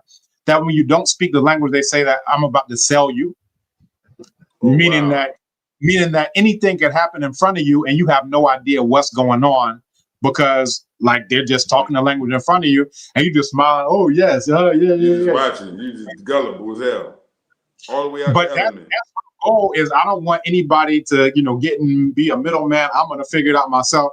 I hope she doesn't encounter a lot of people who she probably will encounter, which are just gonna be like, she's a sitting duck.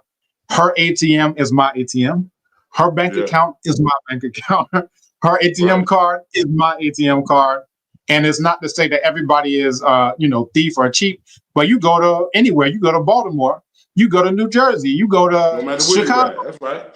No matter where you at, if you don't know anything about the place and you just walk around, oh man, skyscrapers, everything, right? Yeah. We're gonna say this weekend is about to go for a long ride. Man, they're gonna jack you up, man. You're gonna get chopped, and then you're gonna try to blame it on Africa. It's you.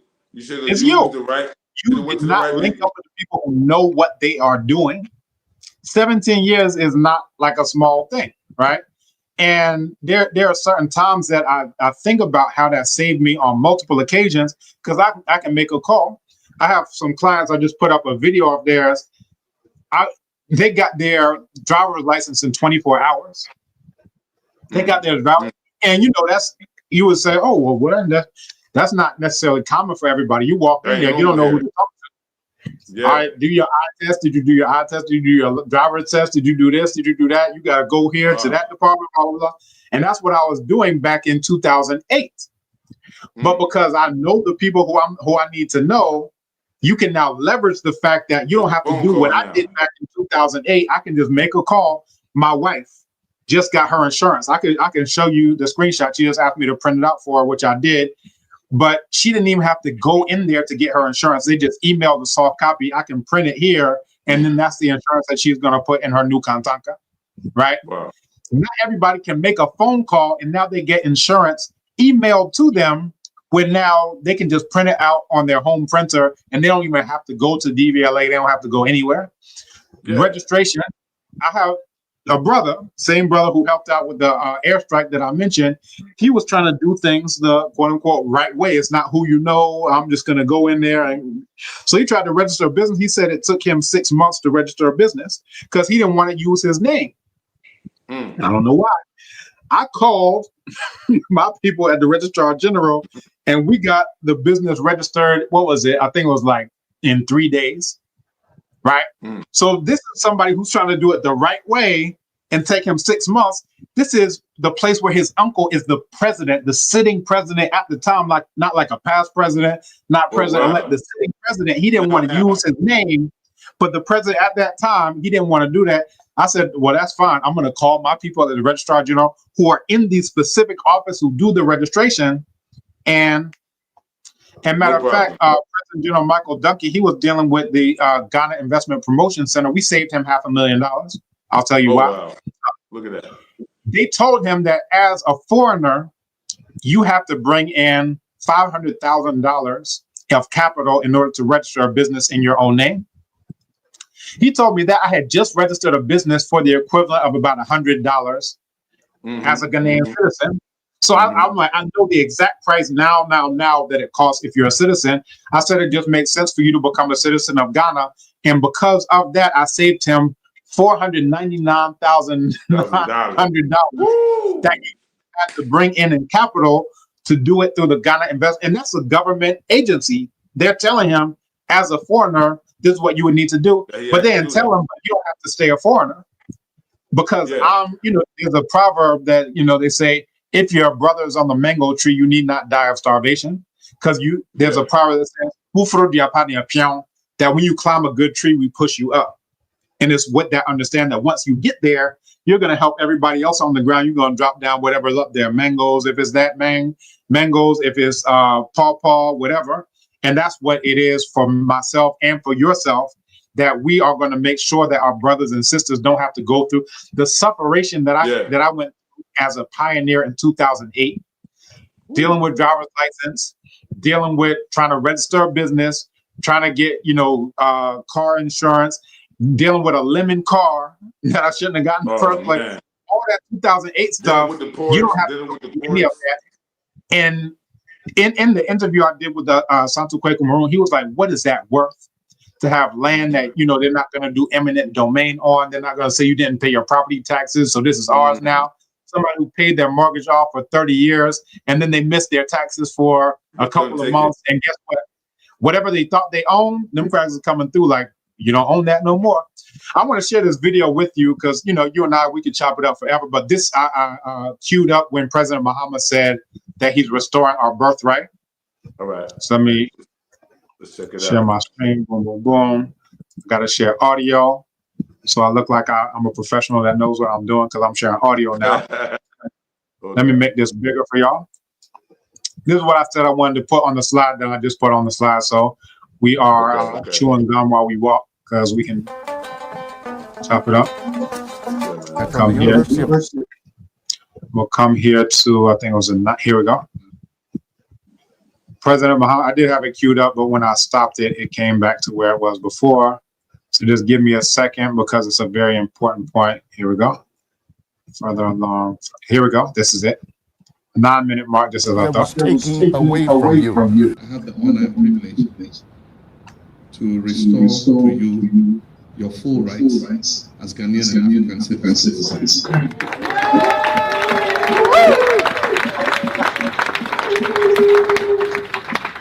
And let me say this, deserve no thanks or praise because I'm giving back to you what rightfully belongs to you.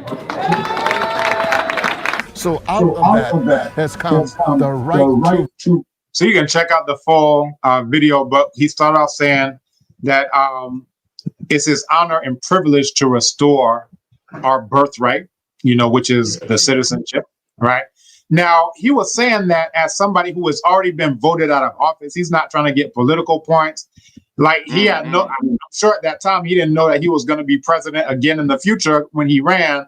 But he's just like really from the heart saying that this is what he's doing. And a lot of people aren't even aware of the 2016 citizenship because it was eclipsed by, the marketing of the year of return and so forth. But that was the precedent that every other country who's doing citizenship in this way, I should say, because of course you have the Du Bois, the Padmore that I mentioned myself, early on. And then even before that, you talked about Sierra Leone. We can go back. But in terms of this current push, and the ripple effects of that current push, it started with President Muhammad, and he doesn't get the credit that he deserves for that. But this year at the Obedience Conference, we're going to give him an award for the work that he did in pioneering what we're now the beneficiaries of right now in the here and now. That was President Muhammad. And he's so humble that he's not coming out there like, no, it's not your return. I did it.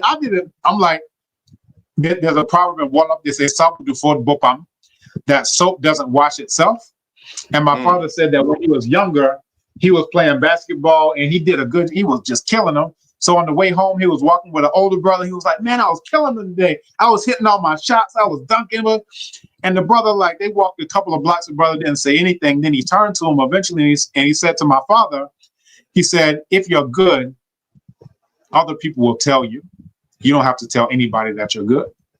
For sure. And there's a proverb in Chi that says, that salt doesn't praise itself and say, I'm sweet. So President Muhammad is like a good thing sells itself. A bad thing goes around looking for buyers, right? That he's not even out there like, I started it. Oh, it's not your return, it was me. So what we're going to do is we're going to hype that up and let people know that it started with, I wouldn't have citizenship right now if it wasn't for President Muhammad. There wouldn't have even been a year of return if it wasn't for the NPP outdoing the NDC, which they did. They actually did outdo. So I got to give them credit for that. But none of that would have started without President Muhammad with that mindset of I'm restoring your birthright. And it's an honor and a privilege for me to restore what rightfully belongs to you. That's not a political thing. That's from the heart.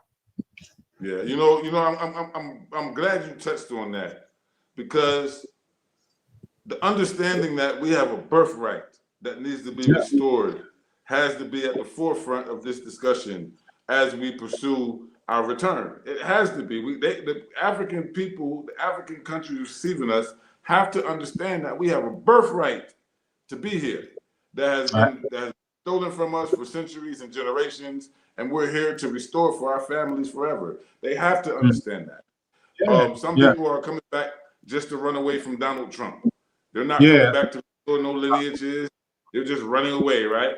And so it's very important that, the president, like Muhammad, and like even here, there was 3 presidents who actively contributed to what in 2019 emerged as group citizenship for all of us, right?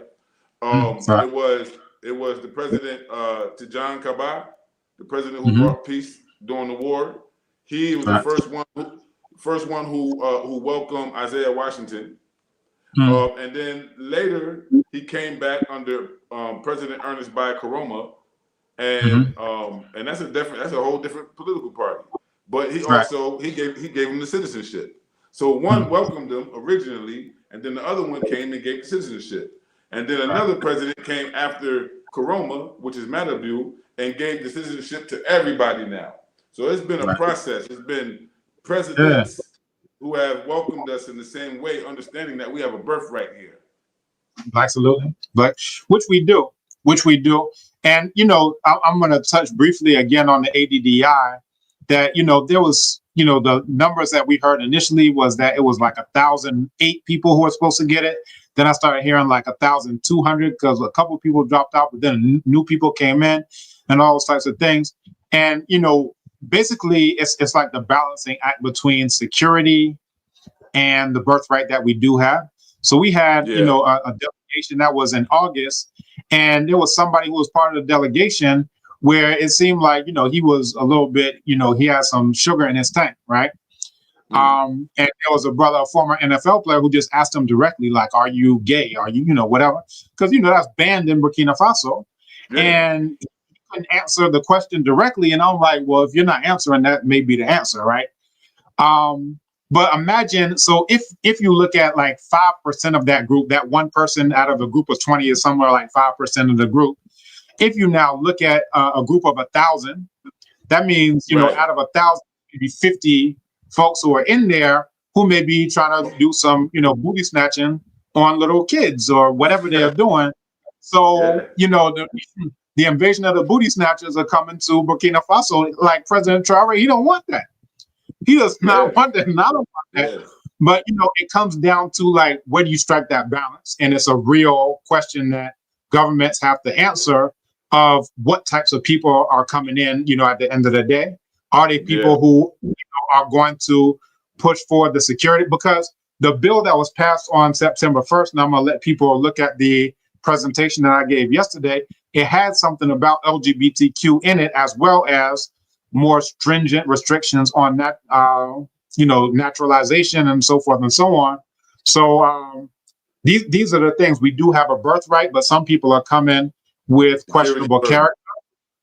Some people are coming with all type of orientations that don't need to be here on the continent. Some people are coming just plain nuts, right? So I'm definitely an advocate for we have a birthright, but then I also understand Burkina Faso and what they did. So for anyone who's interested, I did a talk on what really happened to the ADDI Citizenship Initiative and why I'm still going. So I'll be going in October because I was there 25 years ago in 2000 as a study abroad student, and there was no offer for citizenship for me to go there at that time.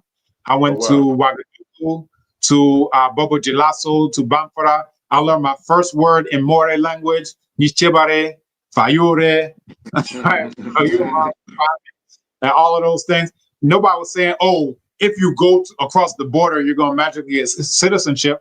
What we're doing, at least in coming there, is bigger than just the citizenship, even though that's a big thing. Is supporting President Ibrahim Traoré and the things that he's doing for Black people, which is really a resurrection of what Sarah Yamos did when he drove out the Hyksos, the Hakau Hasut back in the day. That's really what Harun Narmer did when he smited the Amu who had infiltrated the Delta. Is really, that's why I said I don't like the idea of time as a line. It's cyclical. And once you understand that, then you can see that this is the coming again of our great-great-grandcestors. And we're actually going to present not only the award to him, but we're also going to present a mural. And that mural is going to basically give that idea that what President Ibrahim Traoré is doing is bringing, is the Wahem Mesut, a repetition of the birth of restoring Ma'at and restoring the land of Black people. And let me show you this. We're still working on the More and the Jula, so it's not finished, but we're going to have the motto of Nana Thomas Sankara, La Patria, Le Mort Nous Vaincrons, which translates to Homeland or Death, We Will Be Victorious. And I just did a presentation earlier today on the Abibi Tumi conference and the Sankofa journey, where we'll be going from the 15th to the 18th. But let me share my screen. So this was done by our in-house media team. I'm going to share this briefly. This was done by our in-house media team called Creations, Black Powered by Abibi Tumi. And this is a mural that we're going to show, just like the one that we presented to the Asante Hene a couple months back.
So this is a mural that we're going to present. We're still working on what we're going to do. We're going to put the More. This is a placeholder for now, but we're going to put the More at the top for Homeland or Death. That's not what this says now.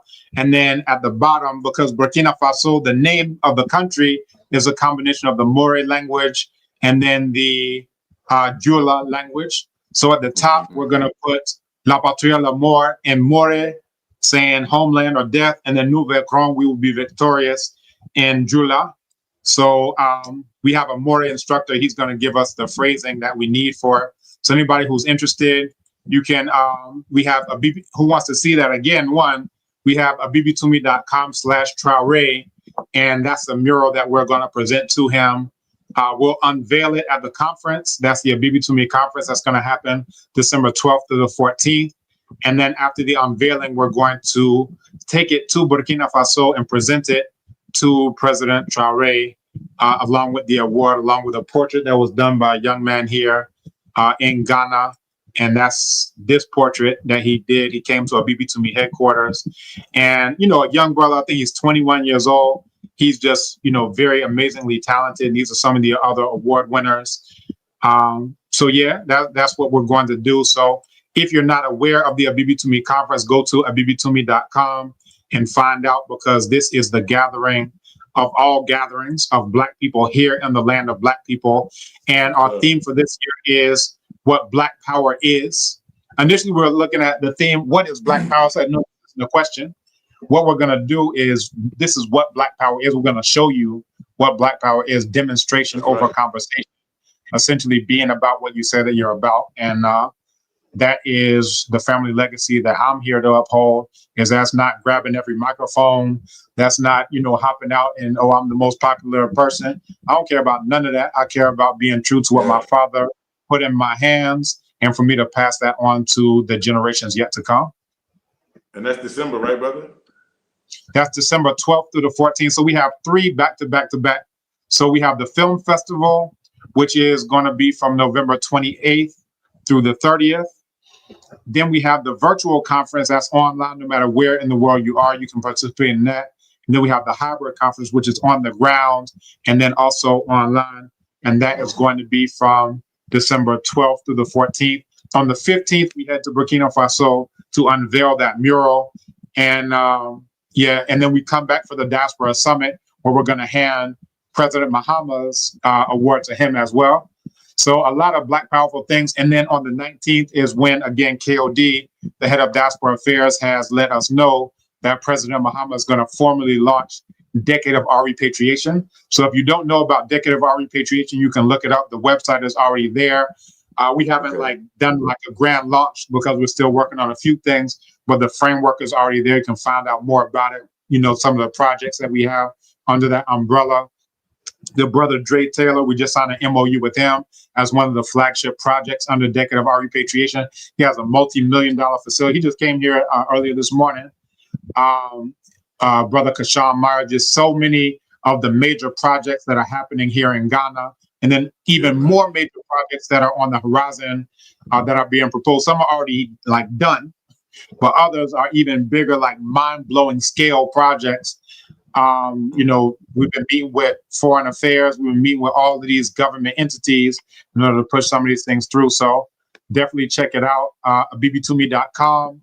For the film festival, it's filmfestival.abibifahondie.org. For Decade of Our Repatriation, it's just decadeofourrepatriation.com.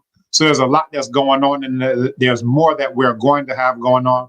We just got some folks who just, we collectively bought 3 acres right in front of a BB2Me headquarters. We're going to develop that as a community. Wow. People on a BB2Me who have purchased 22 acres, which is on the other side. We got a farm that we're doing right here, which is ginger and moringa, right in back of a BB2Me headquarters. So we just did the road. We got, like I said, we got a motorway now. People who've been here before was like, oh, the road wasn't in good condition. We had the grader come through, the backhoe came through. So we are taking it to the next scale, to the next level, because it's not about, oh, I got more subscribers on YouTube than you. It's not about, I got more followers on TikTok or, you know, Vex or any of these cracker platforms. It's about doing the work on the ground, demonstration over conversation. Absolutely. Family and institution building, strictly. Man, like I said, man, I love the vibe. It's the perfect example. We need to really just close ranks and duplicate the model, because the model is already proven to be the model. And like you said, you see people come out here, man, they be here for a few days and they want to jump in the game, and it's not that serious. You know, you can just, you know, get with the right people and get where you're going. So, you know, very important. People see glory and people see money and they think that that's what it is. Like I'll give you an example. I had a client who, the people who sold him the land, they were giving him 4 plots. They said it was 1 acre, but they resized the plots to a smaller size of 100 by 70 instead of 100 by 100. From my own money, I didn't have to do this, but from my own money, I paid that client 10,000 Ghana cedis just to make that client whole. Because I was like, I'm not getting it back from the sellers, and I just need to do this as a show of good faith to this client. This is like we're like a bulletproof vest of protection for our clients.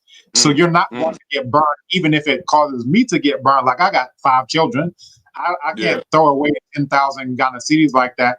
But just because I knew that the seller did something that he wasn't supposed to do, I'm like, I'm going to do this. I'm going to go above and beyond and take the next step just to protect the client. You understand?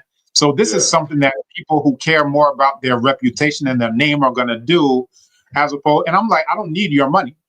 And that's another thing, is that it helps to work with people who don't need your money. Like I got a job at the university, let me say the University of Ghana. So I don't need to be, spending my entire day going showing people land. I don't need to go to the hospital and, make sure the person got their health records set up. I don't need to be driving them all the way from Akropong to the Du Bois Center so they can meet other repatriates. I don't need to do that. I do that because it's part of my life's mission. Right. The fact that you are compensating me for that is just in the spirit of reciprocity. If I do more for you, you can compensate me for it. That's the time that I'm not able to spend with my children, where I'll be teaching them Chi and Yoruba and Wolof and Middle Nature and Kiswahili and all that stuff. So I'm taking time away from the things that I could be doing to now do things for you. So if you compensate me for that, that's in the spirit of reciprocity. But again, it helps to work with people who are not begging for money, who don't need your money, who I could just keep my university job and I would do just fine as far as Ghana goes. But again, what I'm doing and what I know you're doing as well is part of a calling. That's when my ancestors, when I go and see my father, when I go and see my grandsters and they ask me, what did you do? I can point to, I helped him repatriate. I helped that person establish a family. Absolutely. I helped the community get off the ground. And that's really what it's all about at the end of the day. Yeah, man, it's all about legacy for sure. I got someone here who says that they was glad that you explained the Burkina Faso change of mind. I want to tap on that too as well, man, because man, as you know, once you're out here, people know you're out here, and anything that happens, your phone will ring about it. So I got a lot of calls about what happened in Burkina Faso. And I had the opportunity to listen in on the meeting yesterday, just to kind of hear what the official position was. And what I got from it was, at least there's some motion. That's what I got from it. At least there's some motion. And like you said, you got the right to return, but safety first, security first. There's a lot going on in Burkina Faso, and there's a long history of, I think, people doing the same thing. I've heard about it happening in Ghana in the case of Nkrumah. A lot of people came back unvetted and ended up on the wrong side. In Tanzania, it happened. A lot of people just ran back because the doors was open, and some of them was on the wrong side. And so there is a tendency of people returning that they're not clean. And so until we can really see the work that we do, it helps us to sanitize the situation. It helps us to hold people to a standard of genuine contribution, as opposed to just getting away with having the birthright and come over here and cause a bunch of ruckus. It has happened over and over again. So at the same time, those of us as pioneers who lead these conversations and these dialogues with these governments, it is extremely important to know that if, for instance, if Brother Abenfo doesn't come and doesn't get his residency, it doesn't amount to 2016 citizenship. If that doesn't happen, there's no 2019 citizenship. If that doesn't happen, and so things snowball. So I'm looking at the Burkina Faso thing in respects to the security and in the great work of the nation, no problem. We accept that. And they also have given us a way to at least get residency. And that's something that wasn't really clear. People wasn't trying to get even residency in Burkina Faso in the past, except for maybe a few people. And so it is a change. People are responding to the revolutionary government. Some people really want to be there, and they have to weed us out. You definitely didn't want to be there during Blaise Compaoré. I was there during Blaise Compaoré, and it wasn't anything to write home about. So this, if you are interested in Burkina, now is the time to be interested. When I was there, I was asking everybody, what do you think about, President Traoré? And I did that because back in 2015, I went to South Africa. And I was asking, this is when Julius Malema was, breaking away from the ANC. And he was saying some, powerful statements and so forth. And I from the airport, I started asking just the driver. I was like, "What do you think about Julius Malema?" And everybody was very like, they were like, "He's just like the ANC. He got mansions, he got luxury cars, he's corrupt, blah, blah." And I was like, wow, I'm shocked. So then I asked other people. I didn't get a single person who was just like, "Yo, he's great," right? But the stuff that we were hearing from outside was, it sounds great to me, right? But like I said, I was just asking people on the ground, what do you think about him? Everybody was like, he's just like the rest of the ANC folks, right? He just got, jilted, and now he started his own thing. So that was my experience. That's my honest experience. And I was trying to find out what the people on the ground really thought. Now, since that, he's come out and supported LGBTQ, wearing rainbow flags and all type of other stuff. Yeah. That is what it is. That wouldn't even happen back in 2015 when I was asking, but that's just whatever it is, right?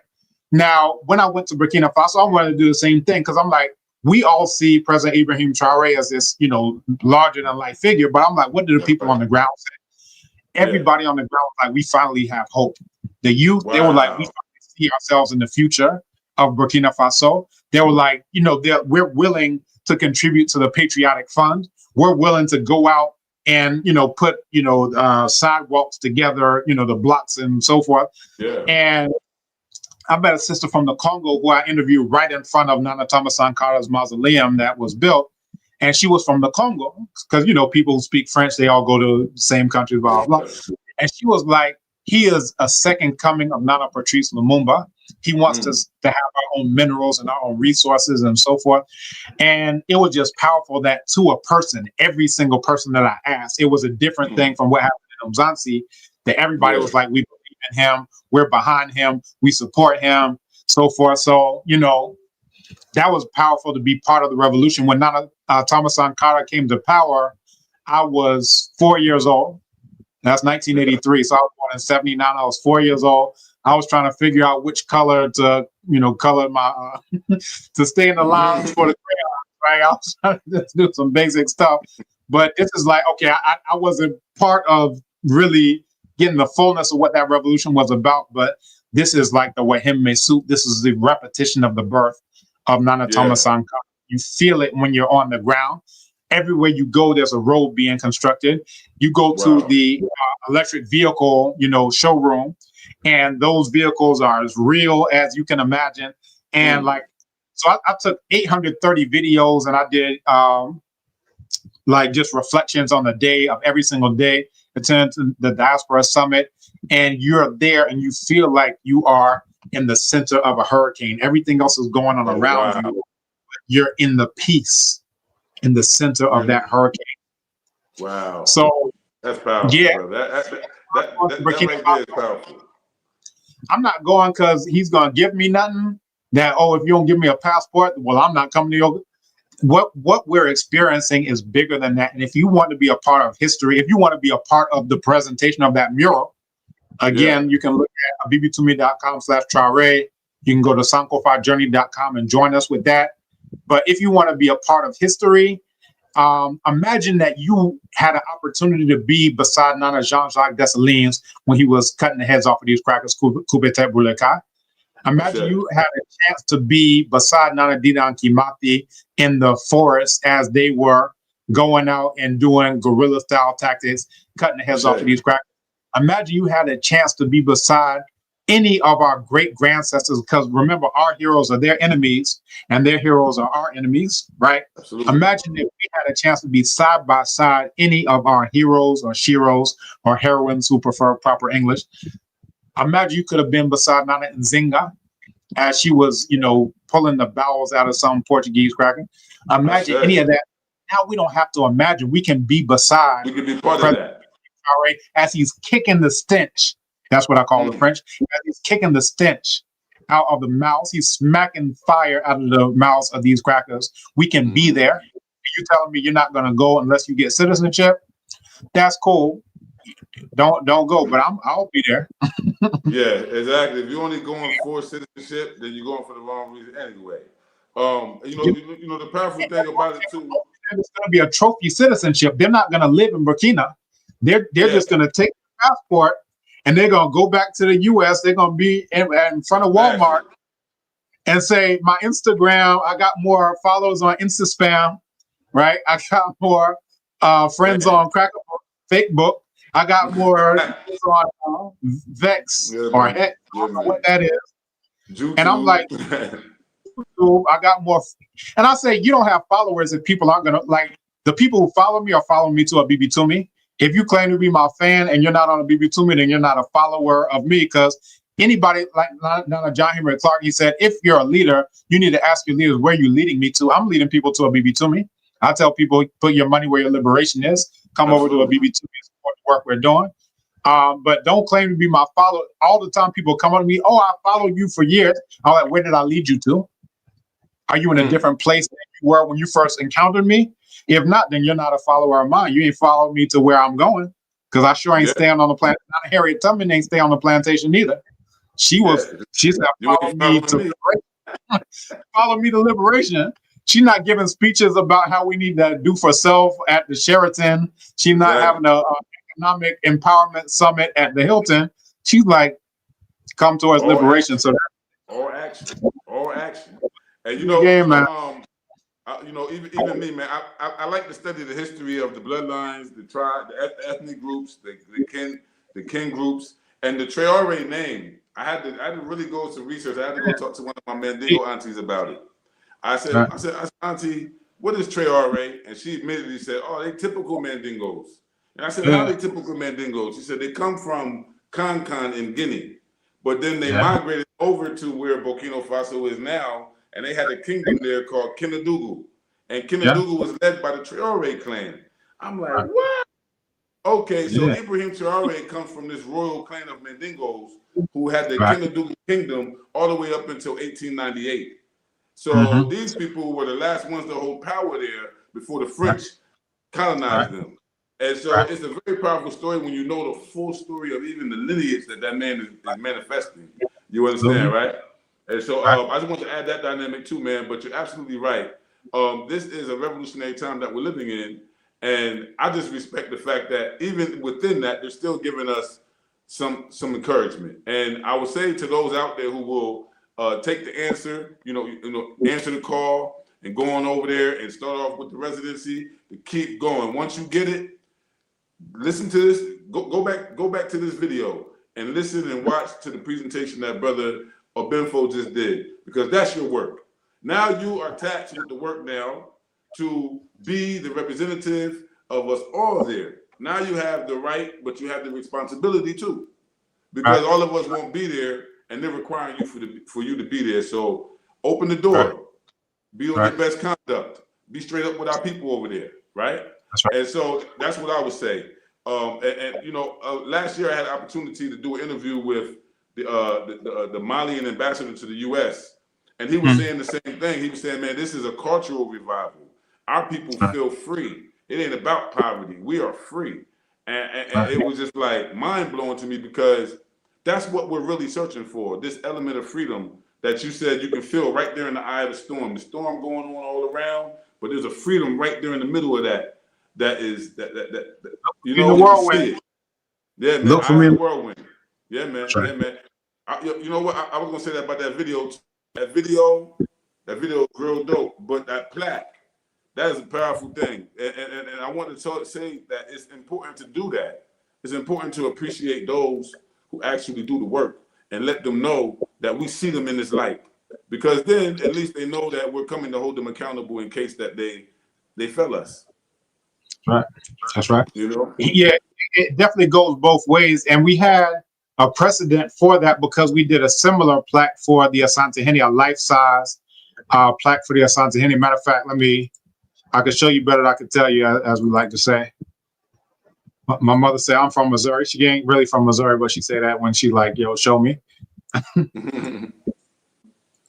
So we presented this plaque of the Asante Hene seated in state with his counselors, right? And we presented that. This is NATAB, the National Association of Traditionalists and Ancestral Venerators. And it was, received in the most Black powerful way that you can imagine. And this is a short video clip that'll give you a sense of the size of this thing. It's literally a life-size, portrait of the Asante Hene. And what we're doing for President Traore is going to be even bigger than that. You understand? Wow. I was initially looking at like 8 feet by 8 feet. The one who was doing it, it's taking a while though. The one who was doing it was like, no, we need to do at least 12 feet wide, at least 15 feet wide. And I'm like, well, that, how are we even going to transport it? Let me see if I can get it here. Yeah, this is it. I'm like, well, Dad, how are we even going to transport it? And it's, that massive. But it was like, oh, there are transports that can do it, so forth and so on. So check this out. This is like the size of a person, him seated in state. Wow. I like that. That's real. That's tough. That's tough. Craftsmanship.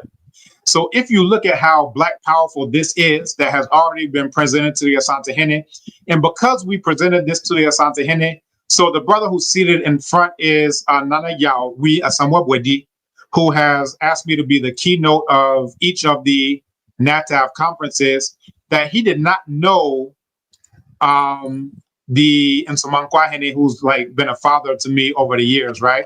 So I introduced him to the Nsomankwa Hene, and because of that, the Nsomankwa Hene, he asked NATAV to orchestrate the funeral proceedings, at least as far as all the Akomfo and rituals go, for the Asante Himma who passed away recently.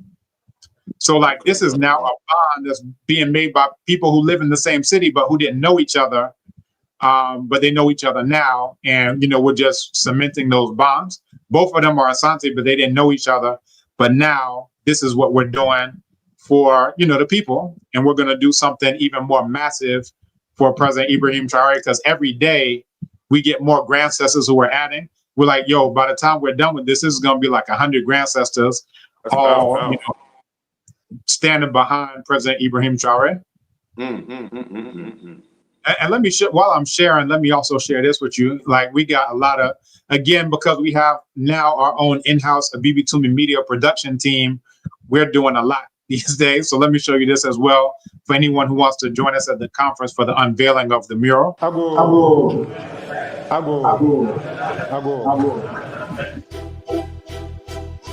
warriors, Black family reign supreme. We gon' win this war by any means necessary. Let's go. Life is war, family is an army. My black woman on my arms, they cannot disarm me. They can't harm me, I control my own destiny. Blacknificent, and my family is my legacy. My morals uncompromised, I stand with integrity. My name lives on forever, that's longevity. True our voice. Imahu, the revered one. Besides sincere. Ahau, Shata, the quiet warrior. We win the war, but we win the war. The win starts with self, gotta fight within. We build a generation full of righteous men. It starts with the youth, we build black boys, protect black girls to thrive in this black world. Born to lead, never let nobody tell you different, and never let nobody underestimate the mission. We stand on business, and we never needed politicians. We quiet warriors, we got our own coalition. Say what I mean, mean what I say, never compromise it. We must unite, cause they try to keep us all divided. We are the line with our values, it keeps us thriving. A lot of casualties of war, but we keep surviving. They can never stop us, we just persevere. We done been through the worst, but we still here. Quiet warriors, it ain't no deviation. It's time to win the war, let's go and lead the nation. The black man rise and we gon' keep rising. We gon' have it all with black women right beside us. We done took losses, but we win the war. But we win the war. But we win the war. That's fire, bro. Yo, man.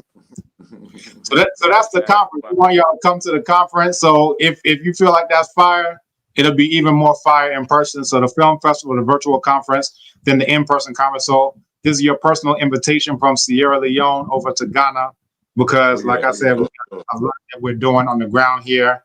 And again, what we're doing at Abibi Tumi is proof of concept. So if I say that we should have our own quote unquote sustainability, we're on solar. You see what I'm saying? We're already have our own water catchment system. We got a solar borehole. The house is built with mud blocks with the technology of our great ancestors. It's painted in the way of Burkina Faso in the north of Ghana. Like every single thing about it. The carvings are in Medu Neter on all of the doors. You understand? I was walking to Brother Kashan Myers through it earlier. He has Habasha and Nakazi, and I was explaining this is why it's 8-sided, because the 8 original Neteru of classical Kemet, the 8 Noma of the Dogon, the 8 matriclans of the Akan, the 8 original ancestors of the Basonge in Congo. I could go down the list, the 8. So what we're doing when we talk about, you know, the significance of the time that we're in, he said something that I thought was profound. He said, we're in the roaring 20s. So you look at Nana Marcus Garvey was in the roaring 20s 100 years ago. We're in the roaring 20s right now. And 100 years from now, people are going to talk about what Mansa Foday Ajamu did. When he came to the BB conference, people are going to talk about what you're doing every day in Sierra Leone. People are going to talk about what I'm doing right now. But again, this is what we're going to present to our ancestors as our credentials of why we should be, you know, amongst those great ancestors. So when you see President Ibrahim Traoré, what he's done up to this point has earned him a place amongst those ancestors. So it's up to us, each and every one of us, to not only become ancestors, but to help others around us become ancestors. So, you know, that's the work. That's the completion of the great mission, and we're here for it.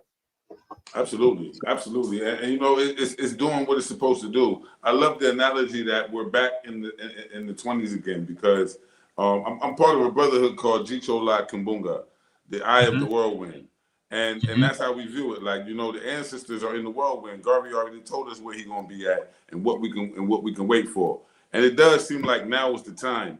It seems like also that the diaspora brand of, I would say, African nationalism or Black nationalism is very, very much needed right now as Africa is making this shift. We need to find a way to assert this solid Black consciousness into the equation, so we don't slip up. We don't slip up like we have in the past. So it's very, very important to keep emphasizing that first and foremost, we are Black people, and that has to be the basis of our unity globally. Very, very important, brother. And we have common non-Black enemies. That's two sides of the same coin. Because you got some people who, you know, they I love my people. But if you don't know that you need to keep your natural predator, your natural enemy, your past, your current, and your future enemy at bay at the very least, then, you know, I say it's like being dumber than an iguana. I looked at a documentary, marine iguanas, as soon as they hatch from an egg, there are snakes that surround them and try to capture them. And nobody has to tell them to run away from those snakes. So if you don't know that you got natural enemies, you're dumber than a newborn marine iguana. My father would always talk about this. You got tree frogs in the Amazon rainforest that, you know, what they'll do is that they'll put the tadpoles and the eggs on a leaf above a water body, right? So that when their natural predators, whether that be wasps or snakes or whatever, come towards them, they hatch prematurely and drop down into the water, and they continue their development in the water. That means if we don't know that we have natural non-Black enemies out there, it means you're dumber than an unhatched tadpole. You understand? Every creature on the planet Earth knows that they have natural enemies, except for those who have been trained by our natural enemies to think that everybody's singing Kumbaya, let's all hold hands, lions are about to lay down with lambs, embracing each other lovingly. That's not the reality. As Nana John Henry Clark said, we have no friends. So once we know that, we have to orient ourselves. And my father, Nana Abibi Fahundie, Nana Kamal Kama, will always say, it's not about getting information, it's about getting information. Absolutely. And that's the time we are right now. Absolutely. Real quick, I want to shout out Sister Phoenix Rain. She put this together. Make sure y'all go ahead and like Needles and Nourishment or Udumwa Style. That is our connection right now in Benin. Her and others, but this sister here is a trooper. Just to speak about it because she's not here. The sister from South Carolina, straight Geechee girl. First went over to Gambia, cut her teeth over there. You know, got her feet wet on the continent, and has recently made Benin home, and has made some of the early steps that I'm sure myself and you have made as well in this process, like being the first person to go into certain offices, asking prices for people to stay. And she's really trying to put together a situation for our people. You see the lights, right? So she's really trying to put together a situation for our people on the ground there, and hopefully we can probably get back on here at in the future and have her contribution. But unfortunately, she had they had a thunderstorm, a very bad storm, where she's at in Benin, and she wasn't able to get back on. But she is the go-to person on the ground right now in Benin. If you're genuinely seeking to make Benin your home, and we know all of these are neo-colonies, but if you want to make the territory in modern-day Africa known as Benin your home, this sister can help you get through the citizenship process and also help to get you and your family acclimated on the ground. Now, she don't have the years that a Benfor and myself has in, but if we're working together, then we all benefit from each other's knowledge. So that's what this is, man. I really appreciate this conversation. I think the people wanted this conversation because they wanted to be able to have an understanding of, one, what does it mean in the case of Burkina Faso? A lot of people were shocked that it would be, denied, and not really have an understanding of why a parliament would say, no, we can't do that, given the circumstances.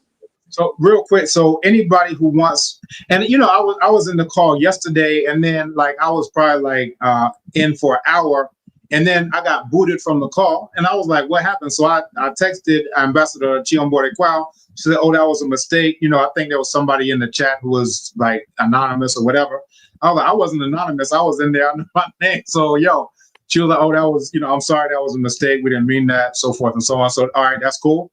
But I was surprised that the decree that was put out by Parliament of Burkina Faso on September 1st, that what I'm doing is I'm actually making the soft copy of that entire decree available. So if you look at abibitumi.com/ADDI Burkina Faso, all one word, then you can get a copy of the decree. The citation with references of everything related to it is also the PowerPoint slides are in there, and then also the scholarship on it. And for me, I feel like it just would have been good. I wasn't in the inner circle of whatever was going on with ADDI, but I was like, that was information that could have been gotten. But it just really speaks to the reason why we need to work together more closely, because when I was there in August, we asked Gaitan Alexis Wimpanga Ouedraogo, who is the special advisor to the president of Burkina Faso, President Ibrahim Traoré, on diaspora mobilization. We asked him about ADDI, and he was like, he wasn't, aware of the citizenship. And he actually said his homework is to go and find out from Foreign Affairs what's going on with that. And we spoke to the Secretary General, Herman Toé, about it. And he was also like, he's aware of the ADDI group. And there's a committee that's being put together about the citizenship. So by the time ADDI comes, they should have a work. So it wasn't anything like, oh, yeah, that's a done deal. Y'all need to book y'all tickets. This is happening. It's on and popping and so forth. And because I was on the ground in Burkina Faso, if we had, I feel like greater communication with Ambassador Kwao and her people, we could have let them know, they're saying that this is something that's under discussion. But if you're aware that there's something under discussion that's different from, hey, everybody just buy your tickets and so forth and so on. So I just feel like the communication perhaps could have been better, but I would say it wasn't something malicious from ADDI. From my perspective, the worst we could say is that the gap between September 2nd, when it was blasted all across news headlines, to the time that ADDI announced it in the emergency meeting on the 29th, that's a bit of time, right? I got advance notice by email on the 27th by the brother Nanegyao Achiao, who led the group that I was there with in August. On the 27th, he was like, it's not happening. We just got an official communication from government agencies in Burkina Faso. There's no mention of citizenship. If you plan on going there for citizenship, then postpone your trip. If you just want to be there to support and keep going. But, so that's 2 days before, the ADDI. So I won't keep going. So people who want to know more information about the meeting that we had with the special advisor to the president while we were there in August, who want to know about the meeting with Foreign Affairs, who want to know about the emails that I got ahead of time about what was going on, who want to actually get a copy of the decree, then you can check that out at bbtumi.com/ADDI Burkina Faso. Yes, sir. Everybody should go out and make sure that they're connected to bbtumi.com regardless.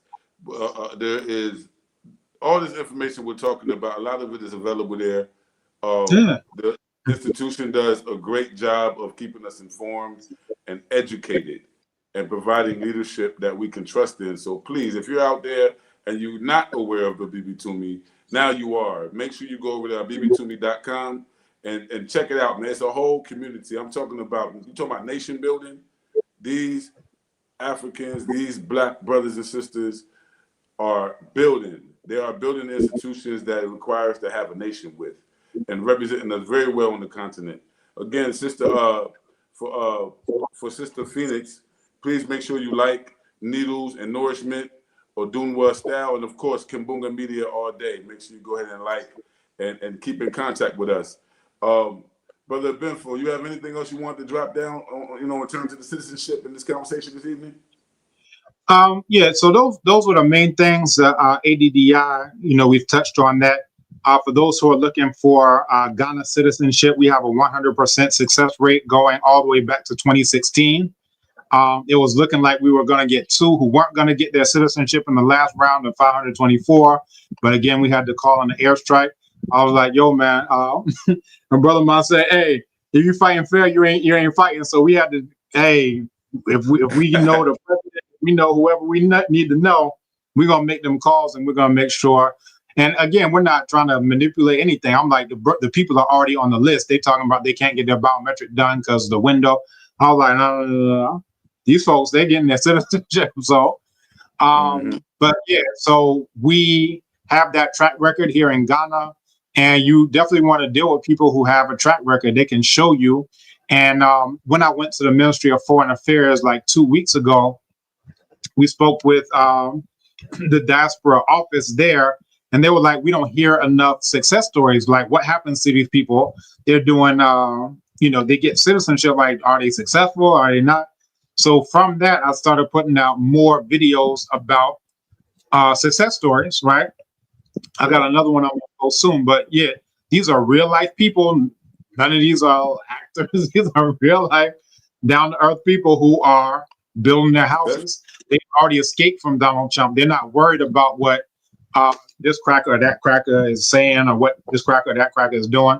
They're living their best lives. Their children are able to go out and walk dogs. They're able to play with toy guns without getting shot down like Tamir Rice. They're able to be over their grandmother's house without getting shot in the head or whatever, like Ayanna Jones. They're able to drive around without being lynched in a jail cell like Sandra Bland. They're able to, be in the car with their girlfriend without getting Philando Castile. They're able to get on the train without getting shot in the back like Oscar Grant. They're able to go into their house without getting Amadou Diallo. They're able to just live their lives without all these cave beasts and Neander thugs acting like how they act. The problem isn't that you're black. The problem is that crackers are going crack. So we're going from cracker land to blacker land. And Ghana is definitely one of your options. Sierra Leone is another option. Benin is another option. The brother Sifure Baleka. And over the course of the year, we've brought in every single person who's seriously dealing with citizenship. So we brought you on a BB2Me, Mansa Foday. We brought on Phoenyx Rain twice. We brought on Ambassador Chiambore Kwao. We brought on Queen Mother Duwota Desir, again, dealing with Benin. We brought in Sifure Baleka, dealing with Guinea-Bissau. I'm like, people say unity, but really they often they cut in their corner. I'm like, every single person who's serious about helping us divest from Crackerville, we're bringing them on BB2Me to let people know about the opportunities. And we're 12,000 strong in terms of membership. If you get 12,000 people in a room, you're doing something. So these are 12,000 all black people who are already, black people with some sense. So we say Dianguba Yen Kwameno, that's in the Kikongo language, eat groundnuts with those who have teeth. So if you have teeth and you're ready to eat groundnuts, then join us at a BB2Me. If you got fake dentures that fell out and you want to stay on cracker sites, again, this is Operation Cracker Site to Blacker Site. So you can blacken yourself, download the BB2Me app. We now have a BB Nkra, a real-time messenger where you can send video, all of that, photos, so forth and so on. Abibinkra, Abibinkra. It's already out for Android. You have the direct download. So for all the apps, go to abibitumi.com/apps. For the mural, abibitumi.com/Traore. For the conference, just go to the homepage, abibitumi.com. For Decade of Our Repatriation, decadeofourrepatriation.com. If you want to join us for the Sankofa Journey, which includes the conference that includes Burkina Faso, go to sankofajourney.com. It's not too late to sign up for that. If I start listing everything that the family is doing, we'll be here forever. So no doubt. I'll just leave on that. Once you're part of a Abibitumi, you'll find out about all the other things that you've been missing out on that you should be part of and you would love to be a part of. You can get 3 acres of land in front of a Abibitumi. If you would have been on there, you would have been part of the 22 acres, and back you'd be part of the farm, the moringa farm we're doing. You'd have been part of something other than liking on cracker websites, thinking that you're cool. You would be actually doing things in the spirit of demonstration over conversation. So let's make Kemet Black again. Let's restore Ma'at, restore the land of Black people, and let's complete the great work and fulfill the great mission of our ancestors. Abiba Foday. Yes. Abiba yes, Foday. brother. Thank you so much, man, just for making the time, man. Y'all had it. Y'all had a great conversation tonight delivered to y'all. And, it was truly the ancestors doing. We didn't plan this out. Sister Phoenix seen it, made the call. Of course, the brothers going to respond. And now you have this that you can go back to and get a perfect understanding of at least how we understand what's going on the ground. For those of you seeking to come to Sierra Leone, we do have a trip coming up in December. And even if you're not getting citizenship, consider Sierra Leone. Come on through. We have a very beautiful country. And a lot of us have ancestry here, and the people here know that. So it feels like family up close. And it really is family. The longer you're here, the more you feel it. Like Phoenix is always saying, man, the longer she's in Africa, the more she realized that South Carolina is Africa, that North Carolina is Africa. The more she's here, the more she realized we're the same people. And so if you're headed to Sierra Leone, you can always reach us at www.gulladugu.com. That's Gulla, G-U-L-L-A-H-D-U-G-U, Dugu, gulladugu.com. We can help you with your citizenship. We also assist with setting up businesses.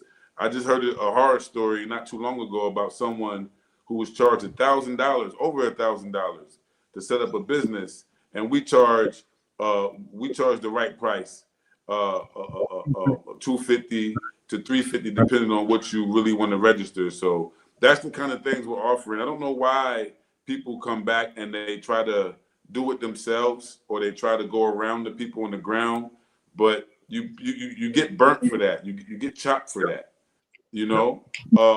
And so I would encourage people who really interested in visiting, doing business, coming for the citizenship, get with us, gulladugu.com. Also, check out Sister Phoenix Rain, and special shout out to ADDI, special shout out to Dr. Arikana, and those people who have voluntarily put in the work to open up a pathway for us. And we love them all. We love PLO Lumumba, those who give voice to the voiceless and give sense to the senseless. This is a very powerful movement if we start to call the actual names of the reborn ancestors involved in this process. Some of you see us as humans, but some of us know that we've been here before. This is just manifestation. We could talk about that in a whole nother show about the spiritual manifestation of what's happening right now.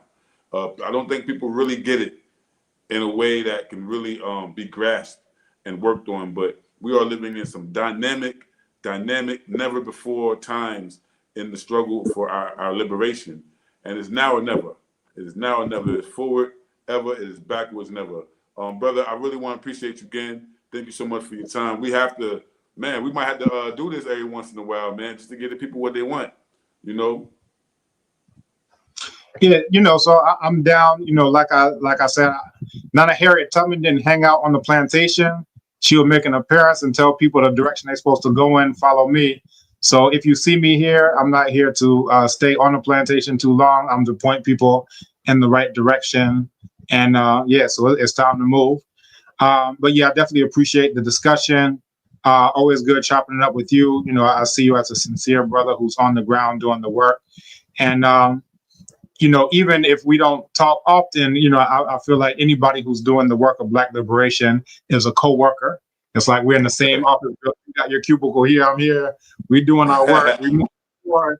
And oh man, yeah, man, we working together. So that's how I see it. And yeah, shout out to Phoenix Rain as well. Like I said, she's been on a BBC with me twice.